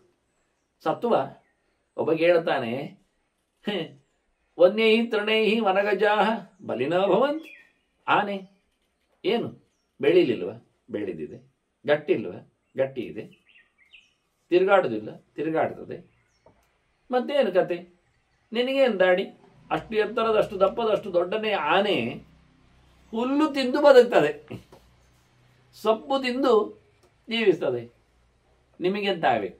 ಅವ್ರು ಹೇಳುದು ಗಟ್ಟಿಮುಟ್ಟಾಗಲಿಕ್ಕೆ, ಎತ್ತರ ಬೆಳಿಲಿಕ್ಕೆ, ಭಾರಿ ಲಾಯಕಕ್ಕೆ ಒಂದು ಮಾಂಸ ತಿನ್ನಬೇಕು, ಮತ್ತೆ ಮುದ್ದೆ ತಿನ್ನಬೇಕು, ಇನ್ನು ಕರ್ಮ ಮಂಡೆ ತಿನ್ನಬೇಕು. ಏನಲ್ಲ ಅಂತಾನೆ, ಕುಂಡೆ ತಿನ್ನಬೇಕು. ಏನಲ್ಲರಿ ಅಂತ ಆನೆಯನ್ನು ನೋಡಿ ಕಲಿ, ಹೇಗಿರುತ್ತದೆ, ಏನು ತಿಂತದೆ, ಹೇಗಿರ್ತದೆ ಅಂತ. ಹಾಗಾಗಿ ಹುಲ್ಲಿನಲ್ಲಿಯೂ ತಿನ್ನುವ ಸಾರ ಇದೆ, ಅದರಲ್ಲಿ ಬೆಳಿಲಿಕ್ಕೆ ಬರ್ತದೆ. ನಿಜವಾದಂತಹ ಕತೆ ಅಂತ ಬಹಳ ಚೆನ್ನಾಗಿ ಹೇಳ್ತಾನೆ. ಅದನ್ನು ಹೇಳ್ತಾನೆ, ತಿನ್ನಲಿಕ್ಕಾಗಿ ತಿರುಗಲಿಕ್ಕೆ ನಾನು ಬರೆದದ್ದಲ್ಲ. ತಿರುಗಿ ಆಯಿತು ತಿನ್ನಲಿಕ್ಕೆ, ಆಹಾರ ತೆಗಿಲಿಲ್ಲ. ನಿರಾಹಾರಸ್ಯ ಸುಮಹಾನ್ ಮಮಕ, ಭಾರಿ ಉದ್ದಕ್ಕೆ ಸಮಯ ಹೋಯ್ತು. ನಾವು ನೋಡಿ ಅವನ ವರಿ ಎಷ್ಟು ಜೋರಿದೆ ಅಂತ. ನಮಗೆ ಯೋಚನೆ ಇಲ್ಲ, ಕಾಯಂ ಸಾಯುವುದರ ಬಗ್ಗೆ ನಾವು ಯೋಚನೆ ಮಾಡೋದಿಲ್ಲ. ಇಡೀ ಜನ್ಮ ಸಾಯ್ತದೆ, ನಮ್ದು ಹಾಳಾಗ್ತದೆ ಕಾಲ, ಆದ್ರೂ ನಮಗೆ ಯೋಚನೆ ಬರುವುದಿಲ್ಲ. ನೀವು ಹೇಳ್ತಾನೆ, ಊಟಕ್ಕಾಗಿ ನಾನು ಪರದಾಡುವುದಿಲ್ಲ, ಒಡಿಯಾಯ್ತು. ನವಿದ್ಯತೇಪಿ ಉಪಾಯಶ್ಚ ಕಶ್ಚಿನ್ಮೇ ಪ್ರಾಣಧಾರಣೆ. ಬೇರೆ ಒಂತ ಉಂಟು ನನಗೆ ಪ್ರಾಣ ಧಾರಣೆ ಮಾಡಲಿಕ್ಕೆ? ನೀನು ಬೇರೆ ಉಪಾಯ ಹುಡುಕಿ ಹೇಳಿದ್ದೆಲ್ಲ. ಎಂಥ ಉಪಾಯ ಉಂಟು? ತಿನ್ನುವುದು ಬಿಟ್ಟು ಬೇರೆ ಉಪಾಯ ಎಂತ ಉಂಟು? ತಿನ್ಲಿಕ್ಕೋಸ್ಕರ ತಿರುಗುವುದು, ತಿರುಗಲಿಕ್ಕೆ ಆಗುವುದಿಲ್ಲ. ಆಯ್ತಾ? ಹೇಳಿದೆ ಈಗ ನೋಡಿ, ಈಗ ಜೋರು ಮಾಡ್ತಾನೆ. ತಿರುಗುವುದು ಎಲ್ಲಿಗೆ? ನಾನು ಹೋಗುವುದು ಎಲ್ಲಿಗೆ? ಎಲ್ಲಿಂದ ಹೇಗೆ ಆಗ್ತದೆ ತಿರುಗುವುದು? ಎಷ್ಟು ಸಮಯ ಹೋಯ್ತು? ಇನ್ನು ತಿರುಗ್ದಾಗ ಕೂತ್ಕೊಳ್ಳೋದ ಖಾಲಿ ತಿನ್ಲಿಕ್ಕೆ ಅಂತಲೇ? ಆಗುದಿಲ್ಲ. ಏನಕೇನ ವಿಶೇಷೇಣ ಕರ್ಮಣ ಏನಕೇನ ಚಿತ್ ಉಜ್ಜಿಹೀರ್ಷೇತ್ ಸೀದಮಾನಃ ಸಮರ್ಥ ಧರ್ಮವಾಚರೆ. ಬಹಳ ಜೋರಾಗಿ ನನಗೆ ಧರ್ಮದ ಬೋಧನೆ ಮಾಡಿ, ಧರ್ಮದಲ್ಲಿ ಶ್ರೇಷ್ಠ ನೀನು, ತಿಳಿದವರಿಗೆ ತಿಳಿಸಿಕೊಡುವವ, ಅದರಿಂದ ಧರ್ಮ ಹಾಳಾಗ್ತದೆ, ಮಾಡಬೇಡ ಹಾಗೆ, ಧರ್ಮ ಸಂಕರ ಆಗಿ ಹೇಳಿದೆಲ್ಲ. ನಾನು ಧರ್ಮ ಮಾಡಿಯೇ ಮಾಡ್ತೇನೆ ಅಂದ. ನೋಡಿ, ಅದು ವಿಶ್ವಾಮಿತ್ರನ ಸಮರ್ಥ ಧರ್ಮವಾಚರೆ. ಗಟ್ಟಿಯಾದ ನಂತರ ಧರ್ಮ ಮಾಡಲಿಕ್ಕೆ, ಆತುರನಿಗೆ ಧರ್ಮದ ಬೋಧೆ ಮಾಡಲಿಕ್ಕಿಲ್ಲ. ಹಸುವೆಯಲ್ಲಿ ಬಿದ್ದವನಿಗೆ, ಕೈಕಾಲು ಮುರಿದುಕೊಂಡವನಿಗೆ, ರೋಗದಲ್ಲಿ ಗ್ರಸ್ತನಾದವನಿಗೆ, ಹೆರ್ಲಿಕ್ಕೆ ಹೋದವಳಿಗೆ, ಹೆತ್ತು ಮಲಗಿದವಳಿಗೆ, ಮಕ್ಕಳಿಗೆ, ವೃದ್ಧರಿಗೆ, ಸಂಕಟದಲ್ಲಿ ಇರುವವರಿಗೆ, ಪ್ರಾಣ ಹೋಗ್ತಾ ಇರುವಾಗ ಎಲ್ಲ ಯಾರೋ ಭಯಾನಕವಾದಂತಹ ವ್ಯವಸ್ಥೆಯಲ್ಲಿ ಅವನನ್ನು ಹಾಕಿಬಿಟ್ಟಿದ್ದಾರೆ, ಭಯಗ್ರಸ್ತ ಇದ್ದಾನೆ. ಇಂಥವರಿಗೆಲ್ಲ ಏನು 8 ಬಗೆಗಳು ಬಂದವು. ಇಂಥವರಿಗೆಲ್ಲ ಧರ್ಮದ ಬಗ್ಗೆ ವ್ಯಾಖ್ಯೆ ಇಲ್ಲ. ಆದ್ದರಿಂದ ಧರ್ಮ ಮಾಡಲಿಕ್ಕೆ ಉಂಟು ಯಾವಾಗ? ಗಟ್ಟಿಮುಟ್ಟಾದಾಗ. ಸಮರ್ಥನಿಗೆ ಧರ್ಮದ ಬೋಧನೆ ಮಾಡಲಿಕ್ಕೆ, ಅಸಮರ್ಥನ ಕೈಯಲ್ಲಿ ಪ್ರಯೋಜನ ಇಲ್ಲ. ಕತ್ತೆ ಎದುರು ಹೋಗಿ ಸಂಗೀತ ಹಾಡ್ತೇನೆ ಅಂತ ಅದರ ಬಗೆಯಲ್ಲಿ ಸುತ್ತ ಕೂತ್ಕೊಂಡು ಕುಣಿತ ಭಜನೆ ಅಂತ ಇವರೆಲ್ಲ ಮಾಡಲಿ ಶುರು ಮಾಡಿದರೆ ಎಂತ ಮಾಡ್ತದೆ? ಅದು ಮಂಡೆ ಎಲ್ಲ ಆಡಿಸಿದೆ. ನಾನಾದರೂ ಒಳ್ಳೆಯವ, ಕತ್ತೆಗೆ ಹೇಳೆ ಅಂತ ಹೇಳಿಕೊಂಡು ದೇವರು ಕೊಟ್ಟ ಕೈಕಾಲುಗಳು, ದೇವರು ಕೊಟ್ಟ ತಲೆ ಭಾಗಗಳು ಇವನ್ನೆಲ್ಲ ಉಪಯೋಗಿಸಿಕೊಳ್ಳದೆ ನನ್ನಂತೆ ಕತ್ತೆಯಾಗಿ ಕೈಕಾಲು ಎತ್ತಿ ಕುಣಿತಾ ಇದ್ದಾವಲ್ಲ, ಇನ್ನು ಬರುವ ಜನ್ಮಗಳಲ್ಲಿ ಇದಕ್ಕಿಂತ ಕಡೆಯಾಗಿ ಹುಡ್ತೀರಿ ಅಂತ ಒಂದು ನೆಗಾಡ್ತಾ ಇರ್ತದೆ. ನಾವು ಇಲ್ಲಿ ಬಂದದ್ದು ಅದಕ್ಕಲ್ಲ. ಈ ನೆಲಕ್ಕೆ ದೇವರು ನಮ್ಮನ್ನು ಕಳಿಸಿದ್ದು ಇಲ್ಲಿನ ಬಹಳ ದೊಡ್ಡದಾದಂಥ ಸ್ವತ್ತುಗಳು, ನಿಧಿಗಳು, ಜ್ಞಾನದ ಬೆಟ್ಟಗಳು, ಅದನ್ನೆಲ್ಲ ಅಗಿಲಿಕ್ಕೆ, ತೆಗಿಲಿಕ್ಕೆ, ಆದಷ್ಟು ಬೊಗೆಸೆಯಲ್ಲಿ ಬಡಿದು ಕುಡಿಲಿಕ್ಕೆ ಹೊರತು ಇವಕ್ಕೆಲ್ಲ ಅಲ್ಲ. ಇವು ಎಲ್ಲಿಯೂ ಆಗ್ತದೆ, ಏನೂ ಆಗ್ತದೆ. ಆದ್ದರಿಂದ ಎಲ್ಲ ಭಗವಂತ ಪ್ರಾಣಿ ಪ್ರಪಂಚದಲ್ಲಿ, ಪಕ್ಷಿ ಪ್ರಪಂಚದಲ್ಲಿ, ಮರಮಟ್ಟುಗಳಲ್ಲಿ ಇಟ್ಟ ಸೃಷ್ಟಿಯಲ್ಲಿ ವೈವಿಧ್ಯಗಳನ್ನು, ಬಣ್ಣಗಳನ್ನು, ಆನಂತರ ಚಿಂತನೆಗಳನ್ನು, ಕುಣಿತಗಳನ್ನು ಎಲ್ಲ. ನವಿಲು ಕುಣಿತದೆ, ಇತರ ಹಕ್ಕಿಗಳು ಕುಣಿತಾವೆ, ಅವುಗಳಲ್ಲಿ ಗರಿ ಇದೆ, ಬಿಚ್ಚಲಿದೆ, ಚಿಂತನೆ ಇದೆ, ಬಣ್ಣ ಇದೆ, ಈ ವೆರೈಟಿ ಜಗತ್ತಿನಲ್ಲಿದೆ. ಸಾಗಲ್ಲಿ ನೋಡು, ನೀನು ಎಲ್ಲ ಅಲ್ಲ ಅಂತ ಹೇಳಿಕೊಂಡು ನಿನಗೆ ಜ್ಞಾನ ಇದೆ. ವಿವೇಕ ತಸ್ಯ ದುರ್ಲಭ ಅಂತಾರೆ. ಅವುಗಳಿಲ್ಲದ ಒಂದು ನಿನ್ನಲ್ಲಿ ದೇವರು ಇಟ್ಟಿದ್ದಾನೆ ಹೇಳಿದ್ರೆ ಬುದ್ಧಿ, ಮಂಡೆ, ಅದನ್ನು ಉಪಯೋಗಿಸು, ಬೇರೆ ಏನಲ್ಲ. ಎಲ್ಲದರಲ್ಲಿ ಎಲ್ಲ ಉಂಟು, ಅದಿಲ್ಲ. ಯಾರಲ್ಲಿ ಇಲ್ಲದ್ದು ಮನುಷ್ಯರಲ್ಲಿ ಏನಿದೆ ಕೇಳಿದ್ರೆ ತಲೆ, ಖರ್ಚು ಮಾಡು ಅಂದ ದೇವರು.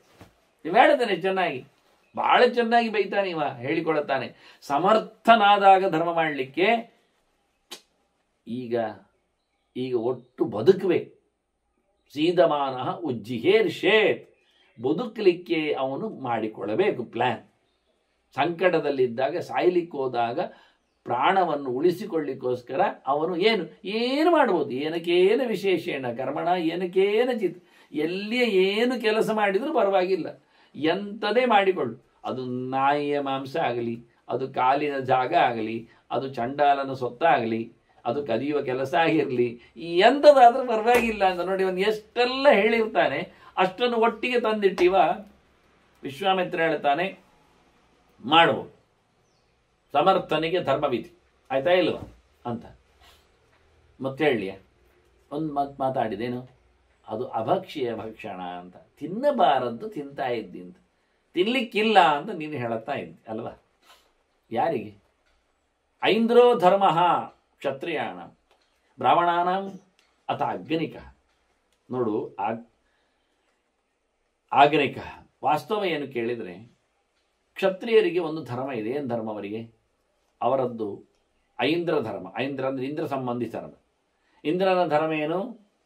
ಆಡಳಿತ, ಈಶ್ವರ ಭಾವ, ಒಡೆತನ, ಆನಂತರ ಸಂಪತ್ತನ್ನು ವಿನಿಯೋಗಿಸಿ ಪಾಲನೆ ಮಾಡುವುದು. ಸರಿ, ಇದು ರಾಜರಿಗೆ ಹೇಳಿಸಿದ್ದು. ರಾಜರು ಹೇಗಿರಬೇಕು? ಇಂದ್ರರಂತಿರಬೇಕು. ಬ್ರಾಹ್ಮಣರು ಹೇಗಿರಬೇಕು? ಅಗ್ನಿ ಅಂತ ಇರಬೇಕು. ಹಾಗೆ ಅಗ್ನಿ ಅಂದರೆ ಅದು ಜ್ಞಾನಾಗ್ನಿ ಹೌದು. ಅಗ್ನಿ ಅಂದರೆ ಅಗ್ರಣಿ ಮುಂದಾಳು ಹೌದು. ಅಗ್ನಿ ಅಂದರೆ ಬಿಸಿ ಇರ್ತಾನೆ, ಹತ್ತಿರ ಯಾರು ಬರಲಿಕ್ಕಿಲ್ಲ, ಬೆಚ್ಚ, ಅದು ಹೌದು, ಸರಿ ಅಲ್ಲ. ತೇಜಸ್ವಿಯಾಗಿರ್ತಾನೆ, ನಿಗೂಢವಾಗಿರ್ತಾನೆ, ಎಲ್ಲ ಅರ್ಥಗಳಲ್ಲಿ ಹೌದು ಅವನು. ಅಲ್ಲ, ಪ್ರಧಾನವಾದ ಅರ್ಥ ಏನು ಅಗ್ನಿ ಶಬ್ದಕ್ಕೆ? ಅಗ್ನಿ ಏನು ಬೇಕಾದ್ರೂ ಕೊಟ್ಟು ತಿಂತದೆ. ಅವನು ಪಾಲನೆ ಮಾಡುವವ ಇಂದ್ರ, ಇವ ಸಂಹಾರ ಮಾಡುವ ಅಗ್ನಿ. ಇವರಿಬ್ಬರು ಸೇರಿಕೊಂಡ್ರೆ ಜೋರು ಗೌಜಿ ಮತ್ತೆ ಕೇಳಲಿಕ್ಕಿಲ್ಲ. ಇಂದ್ರಾಗ್ನಿಗಳ ಸಮಾವೇಶ ಇಡೀ ನಕ್ಷತ್ರ ರಾಶಿಯಲ್ಲಿ ಒಂದು ಕಡೆ ಮಾತ್ರ ಆಗುದು, ಇವರಿಬ್ಬರು ಸೇರೋದು.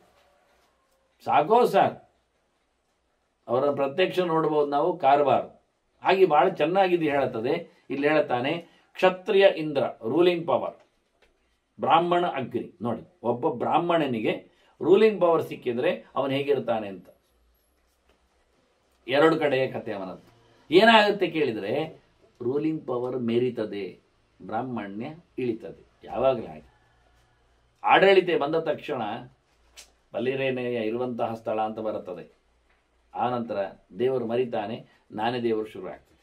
ಇದು ಕಥೆ. ಆದ್ರಿಂದ ಯಾವ ಕಾಲದಲ್ಲಿಯೂ ಎಲ್ಲಿಯೂ ಸಹ ಲೀಡರ್ಶಿಪ್ ಅಂತ ತಗೊಳ್ಬಾರ್ದು.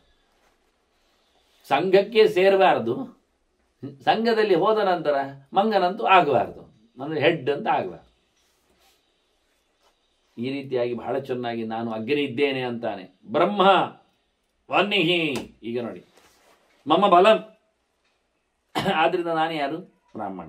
ಬ್ರಾಹ್ಮಣ ಏನು ಸಮೀಕರಣ? ಅಗ್ನಿ. ಆದ್ರಿಂದ ಅಗ್ನಿಯ ಕಥೆ ಏನು? ಏನು ಬೇಕಾದ್ರೂ ತಿಂತದೆ. ಅದಕ್ಕೆ ಅದು ತಿನ್ನಬಾರದು, ಇದು ತಿನ್ನಬೇಕು ಅಂತ ಇಲ್ಲ. ಅದು ತಿಂದದ್ದು, ಇದು ತಿಂದದ್ದು, ಎಲ್ಲವನ್ನು ಸಂಹಾರ ಮಾಡೋದು ಅದರ ಧರ್ಮ. ಆದ್ರಿಂದ ನಾನೇನು ಮಾಡಿದ್ದೇನೆ? ನಾನು ಬ್ರಹ್ಮಣ ಇದ್ದೇನೆ. ಆದ್ರಿಂದ ನನ್ನದು ವಿಶೇಷ ಅಗ್ನಿಕರ್ಮ. ಆದ್ರಿಂದ ಭೋಕ್ಷ್ಯಾಮಿ ಶಮಯನ್ ಶುಧಾಂ, ಹಸಿವೆ ನಿವೃತ್ತಿಗೋಸ್ಕರ ನಾನು ತಿಂತೇನೆ. ಬೆಂಕಿ ತನ್ನನ್ನು ಉಳಿಸಿಕೊಳ್ಳಿಕ್ಕೋಸ್ಕರ ಏನನ್ನು ಹೊತ್ತಿಸಿಕೊಳ್ತದೆ? ಪ್ಲಾಸ್ಟಿಕ್ಕು, ರಬ್ಬರು, ಇನ್ನೇನೇನೋ ಯಾವುದೂ ಆಗ್ತದೆ ಅದಕ್ಕೆ. ಹಾಗಾಗಿ ನಾನು ನನ್ನ ತನವನ್ನು ಉಳಿಸಿಕೊಳ್ಳಿಕ್ಕೋಸ್ಕರ ಅಗ್ನಿಯ ಹಾಗೆ ಸರ್ವಭಕ್ಷಕನಾಗಿ ನಾನು ತಿಂತೇನೆ, ಹಸಿವನ್ನು ಪಡಿತೇನೆ. ಈಗ ನೀನೇನು ಸರ್ವಭಕ್ಷಕನಾಗಿ ಅಲ್ಲ, ಅಭಕ್ಷ್ಯವನ್ನು ಭಕ್ಷಣೆ ಮಾಡೋದ್ರಿಂದ ಹಾಳಾಗ್ತದೆ? ಇಲ್ಲ, ಹಾಳಾಗುವುದಿಲ್ಲ. ಮತ್ತೊಂದು ತಪಸ್ಸಿನ ಬಗ್ಗೆ ಅದು ಬಹಳಷ್ಟು ಚುಚ್ಚಿ ಮಾತಾಡಿದ್ದಾನೆ, ತೋರಿಸಿಕೊಟ್ಟಿದ್ದಾನೆ. ಕರೆಯುವಾಗಲೂ ಮಹಾಮುನೇ ಅಂತ ಕರೆದು ಎಲ ಅಂತ ಹೇಳಿಕೊಂಡು ಒಂದು ವಿಶಿಷ್ಟವಾದಂತಹ ಚಿಂತನೆಯನ್ನು, ಫೋಕಸ್ಸನ್ನು, ಆಶ್ಚರ್ಯವನ್ನೆಲ್ಲಿಟ್ಟಿದ್ದಾನೆ. ಇವ್ ಹೇಳ್ತಾನೆ, ಯಥಾ ಯಥೈವ ಜೀವೇದ್ದಿ ತತ್ ಕರ್ತವ್ಯಂ ಅಹೇಳಯ ಜೀವಿತಂ ಮರಣಾಶ್ರಯ ಜೀವನ್ ಧರ್ಮಮಾಪುನ್ಯಾತ್. ಬದುಕಿದರೆ ಯಾವ ಧರ್ಮವನ್ನು ಉಳಿಸ್ಲಿಕ್ಕೆ ಆಗ್ತದೆ? ಜೀವನ್ ಧರ್ಮಮಾಪುನ್ಯಾತ್. ಬದುಕದೇ ಇದ್ದಲ್ಲಿ ಧರ್ಮ ಮಾಡುವುದೇ? ಹೆಣದ ಕೈಯಲ್ಲಿ ಏನು ಧರ್ಮ ಆಗ್ತದೆ? ಹೆಣದ ಕೈಯಲ್ಲಿ ಕೆಲವರು ದಾನ ಕೊಡಿಸ್ತಾರೆ, ಅದು ಅವರಿಗೆ ಬೇಕಾದವರಿಗೆ, ಅದೇ ಕಷ್ಟ, ಹೆಣಕ್ಕೆ ಗೊತ್ತಿಲ್ಲ. ಹೆಣದ ಹತ್ತಿರದಲ್ಲಿ ಹಣದ ಹೊಳೆ ಹರಿಸ್ತಾರೆ, ಅದರ ಮಂಡೆಯನ್ನೆಲ್ಲಾಡಿಸ್ತಾರೆ. ನನಗೆ ತಮಾಷೆ ಇದು ಮಾಡಿದ್ದೇ ಉಂಟಾಗಿ, ಮಂಡೆಲ್ಲಾಡಿಸ್ತಾರೆ, ಇದು ಅವರಿಗೆ ಅಂತ ಹೇಳಿದ್ದೇವೆ, ಆಯಿತು ಅಂತದೆ. ಹೆಣ ಹೇಗೆ ಆಯ್ತು ಅಂತದೆ, ಅದರ ಬೆನ್ನೆಂದು ಕೂತವೆಲ್ಲ ಆಡಿಸ್ತಾನೆ ಮೆಲ್ಲ, ಹೌದು ಹೇಳಿದರು ಅಂತ. ಹೀಗೆ ಹೆಣದಿಂದ ಧರ್ಮ ಮಾಡಲಿಕ್ಕೆ ಬರುವುದಿಲ್ಲ. ದೊಡ್ಡ ಪ್ರಶ್ನೆಯನ್ನು ವೇದವ್ಯಾಸರು ಇಟ್ಟಿದ್ದಾರೆ, ಬಹಳ ವಿಚಿತ್ರ ಅಂದ್ರೆ ಬಹಳ ವಿಚಿತ್ರ. ಆದರೂ ಜನಕ್ಕೆ ಎಚ್ಚರ ಆಗುವುದಿಲ್ಲ, ಅದು ಕಷ್ಟ. ಈಗ ಒಬ್ಬ ವ್ಯಕ್ತಿ ಇದ್ದಾನೆ ಇಟ್ಕೊಳ್ಳು, ಸುಮ್ಮನೆ ಜಸ್ಟ್ ಚಿಂತನೆಗಾಗಿ. ಅವನಲ್ಲಿ ಒಂದು 10 ಲಕ್ಷ ಇದೆ ಅಂತ ಇಟ್ಕೊಳ್ಳಿ, ಎಷ್ಟು ಇರ್ಬೋದು ಬೇಡ, ಇದ್ದದ್ದು ಸಾಕು ಮಾಡುವ ಇದೆ ಅಂತ ಇಟ್ಕೊಳ್ಳಿ. ಅವ ಸತ್ತ, ಇದು ಸೊತ್ತು ಯಾರದ್ದು? ಈಗ ಯಾರದ್ದು ಸೊತ್ತು ಅಂದರೆ ಅವನ ಮಗನದ್ದು ಅಂತ ಕಾನೂನು ಹೇಳುತ್ತದೆ, ಸಮಾಜವು ಒಪ್ತದೆ. ಅಕ್ಕಪಕ್ಕವರ ಮನೆಯವರದ್ದೆಲ್ಲ ಹೇಳುವುದಿಲ್ಲ, ಅದು ಗೊತ್ತುಂಟು ಅವರಿಗೆ. ಆದ್ದರಿಂದ ಸಮಾಜವೂ ಒಪ್ತದೆ, ಸರ್ಕಾರವೂ ಒಪ್ತದೆ, ಸರಿಯಾಗಿದೆ ಅಂತ ನಾವು ಹೇಳ್ತೇವಲ್ವ, ಆಯ್ತಪ್ಪ ಸರಿ. ಈಗೇನಾಯಿತು, ಒಬ್ಬ ಸತ್ತಿದ್ದಾನೆ, ಅವನಿಗೊಬ್ಬ ಮಗ ಇದ್ದಾನೆ. ಇಷ್ಟರವರೆಗೂ ಮಗ ಅಪ್ಪನ ಪಕ್ಕದಲ್ಲೇ ಇದ್ದ, ಸೇವೆ ಮಾಡ್ತಾ ಇದ್ದ, ಮಾಡಿದ್ದಾನೆ. ಅವನಿಗೆ ಇವನ ಆತ್ಮೀಯತೆ ಉಂಟು, ಗೊತ್ತಿದೆ. ಆದ್ದರಿಂದ ಅವನು ಸತ್ತಿದ್ದಾನೆ, ಸಾಯುವಾಗ ಹೊತ್ಕೊಂಡು ಹೋಗಲಿಲ್ಲವ, ಅದು ನಮಗೆ ಗೊತ್ತುಂಟು. 10 ಲಕ್ಷ ಇವನ ಕೈಗೆ ಸಿಕ್ಕಿತು ಮಗನಿಗೆ. ನೀವೇನು ಹೇಳಿದ್ದು? ಅದು ಯಾರ ಸೊತ್ತು ಅಂತ? ಮಗನ ಸೊತ್ತು ಅಂತ ನೀವು ಹೇಳಿದ್ದಲ್ಲ, ಸಮಾಜ ಹೇಳಿದೆ, ಕಾನೂನು ಹೇಳಿದೆ. ಅದು ಯಾರ ಸೊತ್ತು? ಮತ್ತೊಮ್ಮೆ ಕ್ಲಾರಿಫಿಕೇಶನ್ಗೆ, ಅದು ಮಗನ ಸೊತ್ತು. ಓಕೆ, ಆಯ್ತು. ಈಗ ಅದನ್ನು ಮಗ ಇಟ್ಕೊಂಡು ಏನು ಮಾಡಬೇಕು? ಮಗನ ಸೊತ್ತು, ಅವನ ಹೆಂಡತಿ ಮಕ್ಕಳನ್ನು ಸಾಕ್ಬೋದು, ಅವನು ಟೂರಿಗೆ ಹೋಗ್ಬೋದು, ಅವನ ಭೋಗ ಭಾಗ್ಯಗಳನ್ನೆಲ್ಲ ಅನುಭವಿಸ್ಬೋದು, ಸತ್ಯ ತಾನೇ? ಮತ್ತೆ ಸತ್ತವನ ಕರ್ಮಾಂಗಗಳನ್ನೆಲ್ಲ ಮಾಡ್ತಾನಲ್ಲ, ಮಾಡಬೇಕು ಅಂತ ಹೇಳ್ತೀರಲ್ಲ, ಪಿಂಡ ಆಗ್ತಾನಲ್ಲ, ವರ್ಷಗಟ್ಟಲೆ ಅವನ ಹೆಸರಿನಲ್ಲಿ ಗೋದಾನ, ದಶದಾನ, ಮತ್ತು ಸಪ್ತಪದ ದಾನ ಎಲ್ಲ ಮಾಡ್ತಾನಲ್ಲ, ಪದದಾನ, ಸಪ್ತಧಾನ್ಯ ದಾನ ಎಲ್ಲ ಮಾಡ್ತಾನಲ್ಲ, ವೃಷೋತ್ಸರ್ಗ ಎಲ್ಲ. ಹೌದು ಮಾಡ್ತಾನೆ, ಮಾಡಬೇಕಲ್ಲ, ಯಾಕೆ ಅಪ್ಪ ಅಲ್ವಾ? ಹೌದು ಮಾಡಿದಾನಲ್ಲ. ಯಾರು ದುಡ್ಡಲ್ಲಿ ಮಾಡಿದ? ಅಪ್ಪನ ದುಡ್ಡಲ್ಲಿ ಹೇಳಲಿಕ್ಕೆ ನೀವೇ ಹೇಳಿದಲ್ಲ, ಅದು ಅಪ್ಪನದಲ್ಲ ಮಗನದ್ದು ಅಂತ. ಈಗ ಮಗನ ದುಡ್ಡಲ್ಲಿ ಮಾಡಿದ್ದಲ್ಲ, ಈಗ ಅಪ್ಪನ ಶ್ರಾದ್ದ ಮಗನ ದುಡ್ಡಲ್ಲೇ ಆಯಿತು. ಅಷ್ಟು ಋಣ ಬಾಕಿ ಆಗ್ತದೆ ತಂದೆತ್ತು. ಅದಕ್ಕೆ ಏನು ಹೇಳಿದರು ಶಾಸ್ತ್ರ ಯಾರು ಅಂದರೆ, ನೀನು ಬದುಕಿರುವಾಗಲೇ ದಾನಗಳನ್ನು ಮಾಡಿಕೋ ಅಂದರು ನಿನ್ನ ಹೆಸರಿನಲ್ಲಿ. ದಶದಾನ ಕೊಡು ಅಂದರು, ಸಾಯಲಿಲ್ಲ, ಸಾಯಬೇಕಾಗಿಲ್ಲ, ಸಾಯುವ ಮುಂಚೆ ಕೊಡು. ಯಾಕೆಂದ್ರೆ ಸತ್ತರೆ ನೀನು ಕೊಡುವುದಲ್ಲ, ನಿನ್ನದಲ್ಲ. ಸತ್ತ ಬಳಿಕ ಒಂದರೆ ಕ್ಷಣದಲ್ಲಿ ಸೊತ್ತು ನಿನ್ನದಲ್ಲ, ನೀನು ಹೋಗಿ ಆಯ್ತು ಬಿಟ್ಟು. ನೀನು ಯಾರೋ, ನೀನು ಉಪಯೋಗಿಸಿದ್ದು ನಿನ್ನದು. ಆದ್ರಿಂದ ಕೊಟ್ಟೆ ಹೋಗು ಅಂದ್ರು, ದಾನ ಮಾಡಿ ಹೋಗು ಮಾರಾಯ. ನಿನ್ನ ಹೆಸರಿನಲ್ಲಿ ಮಾಡಬೇಕಾದ್ದನ್ನು ನೀನು ಮಾಡಿ ಹೋಗು. ಮಗನ ಹೆಸರಲ್ಲಿ ಬೇಕಾದ್ದನ್ನು ಮಾಡ್ತಾನವ, ಅದು ಅವನ ವಿಷಯ, ಅದವನಿಗೆ ಬಿಟ್ಟದ್ದು. ಅಪ್ಪ ಕೊಟ್ಟ ದೇಹ ಅಂತ ಹೇಳಿಕೊಂಡು ಏನಾದರೂ ಮಾಡಿಯ, ಅದನ್ನು ಕಾಯಬೇಡ, ಅವನ ಹತ್ರ ಹೇಳಿ ಕೊಟ್ಟು ಹೋಗಬೇಡ ಅಂತಾರೆ. ಅಲ್ಲ, ಅದು ಸತ್ತ ಬಳಿಕ ಮಾಡಬೇಕಾದ್ದಲ್ಲ ದಾನ. ಯಾರು ಹೇಳಿದ್ರು ಸತ್ತ ಬಳಿಕ ಮಾಡಬೇಕು? ದಾನ ಮಾಡುವ ಸಂಗತಿಯನ್ನು ಸತ್ತ ಬಳಿಕ ಮಾಡಬೇಕು ಅಂತ ಎಲ್ಲಿ ಬರೆದು ಹಾಕಿದ್ರು ಹೇಳಿದ್ರು ಶಾಸ್ತ್ರಗಾರ? ಅವರೇ ಹೇಳ್ತಾ ಇದ್ದಾರೆ, ಸಾಯುವ ಮುಂಚೆ ಸಾಯಲಿಕ್ಕೋಸ್ಕರ ಸತ್ತ ಬಳಿಕ ಆಗುವ ವಿಷಯವನ್ನು ಮಾಡುವಂಥದ್ದು. ನಾಳೆ ಉಪ್ಪಿನಕಾಯಿ ಊಟಕ್ಕೆ ಇವತ್ತು ಮಾಡುವುದಿಲ್ಲ, ನೀವು ಮಾಡ್ತೀರಿ, ಮತ್ತೆ ನಾಳೆ ಸಾಯುವಾಗ ಇವತ್ತು ದಾನ ಯಾಕೆ ಮಾಡಿ ಹೋಗಬಾರ್ದು? ಸಾಯುವುದು ಖಾತ್ರಿ ಅನ್ನೋದು ಗೊತ್ತಾದಾಗ ಮುಂಚೆ ಎಲ್ಲ ಮಾಡಿ ಹೋಗ್ಬೋದಲ್ಲ, ನಿನ್ನೆ ಕೈಯಾರೆ ಕೊಡಬಹುದಲ್ಲ. ಹೆಣದ ಕೈಯಲ್ಲಿ ಕೊಡಿಸ್ಬೇಕು ಅವರು, ಹೆಣದ ಮಣ್ಣನ್ನೆಲ್ಲ ಆಡಿಸ್ಬೇಕು ಅವರು, ಹೆಣದ ಹತ್ತಿರಕ್ಕೆ ಮುಟ್ಟಿಸಿ ಕೊಡಬೇಕಾ? ಎಂತ ಕರ್ಮಕ್ಕೆ ಅಂತ ನಾಚಿಗೆ ಪಡ್ತಾರೆ. ಬಹಳ ಸ್ಪಷ್ಟವಾಗಿ ಗರುಡ ಪುರಾಣದಲ್ಲಿ ಕೃಷ್ಣ ಗರುಡನಿಗೆ ಹೇಳುತ್ತಾನೆ, ಸಾಯುವ ಮುಂಚೆ ಕೊಟ್ಟ ದಾನ ಅದು 10 ಪಾಲು 100 ಪಾಲು ಮಿಗಿಲು. ಎಚ್ಚರದಲ್ಲಿದ್ದಾಗ ಕೊಟ್ಟ ದಾನ ಅದು 1000 ಪಾಲು ಮಿಗಿಲಾಗ್ತದೆ. ಆದ್ರಿಂದ ಮೊದಲು ಎಚ್ಚರದಲ್ಲಿದ್ದಾಗ ದಾನ ಮಾಡು. ಸಾಯ್ಲಿಕ್ಕೆ ಹೋದಾಗ ಎಚ್ಚರ ತಪ್ಪಿರ್ತದೆ, ಬಲಾತ್ಕಾರದಲ್ಲಿ ಆಗ್ತದೆ, ಎಂಥದ್ದು ಕೊಟ್ಟದ್ದು ಗೊತ್ತಾಗೋದಿಲ್ಲ ಅವನಿಗೆ. ಕೊಟ್ಟದ್ದು ನೋಡಿ ಮುಟ್ಟಿದಾಗ ಅವನು ಗೋಪಿ ಕೊಟ್ಟು ಬೆಲ್ಲ ಕೊಟ್ಟೆ ಅಂತ ತಿಳ್ಕೊಳ್ತಾನೆ. ಮತ್ತೆ ಅವ್ರು ಇನ್ನು ಬೆಲ್ಲದಾನಕ್ಕೆ ಬಂದ, ಗುಡದಾನಕ್ಕೆ ಬಂದ, ಆಗ ಕೊಟ್ಟದ್ದಲ್ಲ, ಅದು ಗೋಪಿ ಎಂಟಪ್ಪ ಕೇಳಿದರೆ ಅವನು ಅಲ್ಲ ಅಂತ ಒದ್ದಾಡ್ತಾನೆ, ಗಲಾಟೆ ಎಬ್ಬಿಸ್ತಾನೆ. ಹಾಗಾಗಿ ಆ ದಾನ ಸ್ವಸ್ಥ ಚಿತ್ತನಾದವ ಕೊಟ್ಟರೆ, ಒಂದು ದಾನ ಕೊಟ್ಟರೆ ಭಾರಿ ಒಳ್ಳೆಯದಂತೆ. ಅದೇ ಅವನು ಕಂಪ್ಲೇಂಟಲ್ಲಿ ಬಿದ್ದರೆ, ರೋಗಗ್ರಸ್ತನಾಗಿ ಕೊಟ್ಟರೆ 10 ದನ ಕೊಡಬೇಕಂತೆ. ಸತ್ತ ಬಳಿಕ ಕೊಡೋದಾದರೆ 100 ದನ ಕೊಡಬೇಕಂತೆ. ಯೋಚನೆ ಮಾಡಿ ಕೊಡಿ. ಇದು ದಾನ ಪರ್ವ. ಅವ್ರು ಹೇಳಿ ಯಾವಾಗ ಕೊಡ್ತೀರಿ ಅಂತ, ಯಾವಾಗ ಧರ್ಮ ಮಾಡ್ತೀರಿ? ಎಚ್ಚರ ಇದ್ದಾಗ, ಅಂದರೆ ಸ್ವಾಸ್ಥ್ಯ ಇದ್ದಾಗ ಮಾಡ್ತೀರಾ? ಒಂದು ಕೊಟ್ಟರೆ ಸಾಕಾಗತ್ತೆ. ಸಾಯ್ಲಿಕ್ಕೆ ಹೋದಾಗ ಆತುರ ದಾನ ಹೆಸರು, ಸಾಯ್ಲಿಕ್ಕೆ ಹೋದಾಗ ಮಾಡ್ತೀರಾ? 10 ಕೊಡಬೇಕಾಗ್ತದೆ. ಸತ್ತ ಬಳಿಕ ಕೊಡ್ತಾನ 100, ಹಾಗಾದ್ರೆ ಅಷ್ಟಿಟ್ಟು ಹೋಗಿದ್ದೀರಾ? ಮಗೆಯಲ್ಲಿ 100 ಕೊಡ್ತಾನೆ ಅವನು. ಹಾಗಾಗಿ ಅವನ ಅಪ್ಪ ಏನು ದುಡ್ಡಿದ್ರು 100 ಕೊಡೋದಿಲ್ಲ, ಅವನು 100ಕ್ಕೆ 1 ಕೊಡ್ತಾನೆ. ಒಂದೊಮ್ಮೆ ಇದ್ರೆ ಶತಾಂಶ ದಾನ ಆಗುತ್ತೆ, ಶತದಾನ ಆಗೋದಿಲ್ಲ. ಇಷ್ಟು ಸ್ಪಷ್ಟ ಹೇಳಿದ್ದಂತ ಮಾಡೋದೇನು? ಅದರಿಂದ ಬದುಕಿಕೊಂಡ್ರೆ ನಾನು ಎಲ್ಲ ಕೆಲಸ ಮಾಡ್ತೇನೆ ಅಂತ ಜೋರು ಮಾಡ್ತಾನೆ ವಿಶ್ವಾಮಿತ್ರ. ಜೀವನ ಧರ್ಮ ಮಾಪನೆ, ಒಟ್ಟು ಜೀವನ ಬರಬೇಕು. ಸಾಯುವುದಕ್ಕಿಂತ ಬದುಕುವುದು ಶ್ರೇಷ್ಠ, ದೊಡ್ಡ ಮಾತಿವನತ್ತು. ಜೀವಿತ ಮರಣಾತ್ ಶ್ರೇಯ. ನಾಯಿ ಮಾಂಸ ತಿಂದು ಬದುಕೋದಕ್ಕಿಂತ ಸಾಯುವುದು ಒಳ್ಳೇದು ಅಂತ ಒಂದೊಮ್ಮೆ ಚಂಡಾಲ ಹೇಳಿದ್ರೆ, ಇಲ್ಲಪ್ಪ ಸಾಯುವುದಕ್ಕಿಂತ ಬದುಕುವುದು ಒಳ್ಳೇದಲ್ವಾ ಅಂತಾನೆ. ಎಂತಾದ್ರೂ ತಿಂದುಕೊಂಡು ಬದುಕು. ನೋಡಿ ಈ ತರ್ಕ ಎಷ್ಟು ವಿಪರೀತವಾಗಿ ಉಂಟು ನೋಡಿ. ಅವನು ಹೇಳೋ ತರ್ಕ ಏನು ಅಂದ್ರೆ, ಗಲೀಜು ತಿಂದು ಬದುಕೋದಿಯಿಂದ ಮಾರಿ ನಿಂಗೆ ಸಾಯ್ಲಿಕ್ಕೆ ಸಾಲದ ಅಂತ ಕೇಳ್ತಾನೆ. ಇವ ಹೇಳ್ತಾನೆ ಸಾಯುವುದಕ್ಕಿಂತ ಬದುಕುವುದು ದೊಡ್ಡದಲ್ಲ ಮಾರಿ, ಎಂತ ತಿಂದು ಬದುಕಿದ್ರೆ ಅಂತ ಕೇಳ್ತಾನೆ. ವಿಪರೀತ ತರ್ಕ, ಒಂದೇ ನಮನಿ. ಯಾರಿಗೆ ಯಾವುದು ಇಷ್ಟ ನೋಡಿ, ಹೇಗಿರ್ತದೆ ನೋಡಿ. ವಿಶ್ವಾಮಿತ್ರ ಹೇಳ್ತಾನೆ, ಬದುಕಿದರೆ ನಾಳೆ ಧರ್ಮ ಮಾಡಲಿಕ್ಕೆ ಬರ್ತದೆ, ಮಾಡಲಿಕ್ಕೆ ಉಂಟು. ಆದ್ರಿಂದ ಹೇಗೆ ಇದು ಇನ್ನೊಂದು ಅವನದ್ದು ಕಾಮನೈಸ್ ಮಾಡಿದ ಯಥಾ ಯಥೈವ ಜೀವೇದ್ದಿ ತತ್ಕರ್ತವ್ಯಂ ಅಹೇಳಯ ಅಂತ ಬಹಳ ಚಂದವಾದ ಗೆರೆ. ಹೇಗೆ ಸಾಧ್ಯ ಉಂಟು ಬದುಕಲಿಕ್ಕೆ ಹಾಗೆ ಕೆಲಸ ಮಾಡಲಿಕ್ಕೆ ಉಂಟು ಹೇಳಿಬಿಟ್ಟು. ಮೋಸ ಅಲ್ಲ, ಮಾತ್ರ ಕಪಟ ಅಲ್ಲ, ವಂಚನೆ ಅಲ್ಲ, ರಿಯಲ್. ನಾನೀಗ ರಿಯಲ್ ಸಾಯ್ಲಿಕ್ಕೆ ಹೋಗ್ತಾ ಇದ್ದೇನೆ, ಅದನ್ನ ನಾನು ರಿಯಲ್ ಆಗಿ ಮಾಂಸ ತಿನ್ನೋದ್ರಲ್ಲಿ ತೊಂದರೆ ಇಲ್ಲ. ನಾಯಿತ್ತು ಅಷ್ಟು ಖಡಕ್. ನಮ್ದೇನು ಗೊತ್ತುಂಟ, ಯಾವತ್ತು ನೋಡಿದ್ರು ಆತುರ ಧರ್ಮವೇ ಎಲ್ಲದಕ್ಕೂ. ಏಕಾದಶಿ ಬಂದರೆ ನನಗೆ ನಿನ್ನೆ ಚೂರು ಶೀತ ಇತ್ತು ಮಾರಾಯ, ಅದರಿಂದ ಇವತ್ತು ಜ್ವರ ಬಂದರೆ ಅದರಿಂದ ಉಪವಾಸ ಬೇಡ, ಒಂದಿಷ್ಟು ಅವಲಕ್ಕಿ ನೆನೆಸಿ ಹಾಕು, ಮತ್ತು ಅದು ಒಗ್ಗರಣೆ ಎಂಥದ್ದು ಊಟ ಇಲ್ಲ, ಊಟ ಆಗ ಫಲಾರ ಮುಪ್ಪಾಗ ಅಂತ. ಊಟ ಆಗ ಫಲಾರ ಮುಪ್ಪಾಗ. ಅವನಿಗೆ ಊಟ ಆಗೋದಿಲ್ಲ ಅಂತ ಡಾಕ್ಟ್ರ್ ಹೇಳಿದ್ದಾರಂತೆ, ಊಟ ಎಲ್ಲ ಮಾಡಬೇಡಿ ಅಂತ. ಮತ್ತೆ ಫಲಾರ ಗೋಣಿಗಟ್ಟೆ ತಿಂತಾನೆ ಅವನು. ಯಾವ ಅದ್ಭುತ. ನಾವು ನಮ್ಮನ್ನು ಬಲಾತ್ಕಾರವಾಗಿ ಆತುರರು, ರೋಗಿಗಳು, ಸ್ವಾಸ್ಥ್ಯ ಇಲ್ಲದವರು, ಸರಿಕಟ್ಟು ತಪ್ಪಿದವರು ಅಂತ ಹೇಳಿಕೊಳ್ಳುವ. ಇದರಲ್ಲೂ ಇದ್ರೂ ಸಹ ಮತ್ತೆ ಹೇಳೋದು ಅದು ಆಫೀಸಿಗೆ ಹೋಗದೆ ಆಗುವುದೇ ಇಲ್ಲ, ಇವನೇ ಆಫೀಸ್ ಹೊತ್ಕೊಂಡಿದ್ದಾನೆ, ಇವ ಹುಟ್ಟುವ ಮುಂಚೆ ಇತ್ತು, ಇವ ಸತ್ತಂದ್ರೂ ಇರುವುದಿಲ್ಲ ಅಂತ ಕಥೆಯ ಹೇಳುದು. ಅದರಿಂದ ಆಫೀಸ್ಗೆ ಹೋಗುದಾದ್ರೆ ನೀರು ಕುಡಿಯೋದು ಹೋಗುದು ಹೇಗೆ? ಎಲ್ಲಿ ತಲೆ ತಿರುಗಿ ಬಿದ್ದರೆ ನೋಡಿ, ಅವರು ಹೇಳಿಕೊಡು ತಲೆ ತಿರುಗಿ ತಾನು ಬಿದ್ದರೆ ಅಂತ ಹೇಳಿಕೊಂಡು ಮೊದಲೇ ಒಂದು ಗೊನೆ ಬಾಳೆಹಣ್ಣು ತಿಂದು ಹೋಗ್ತಾನೆ ಪಿಶಾಚಿ. ಪ್ರಯೋಜನ ಇಲ್ಲ ಅಂತ.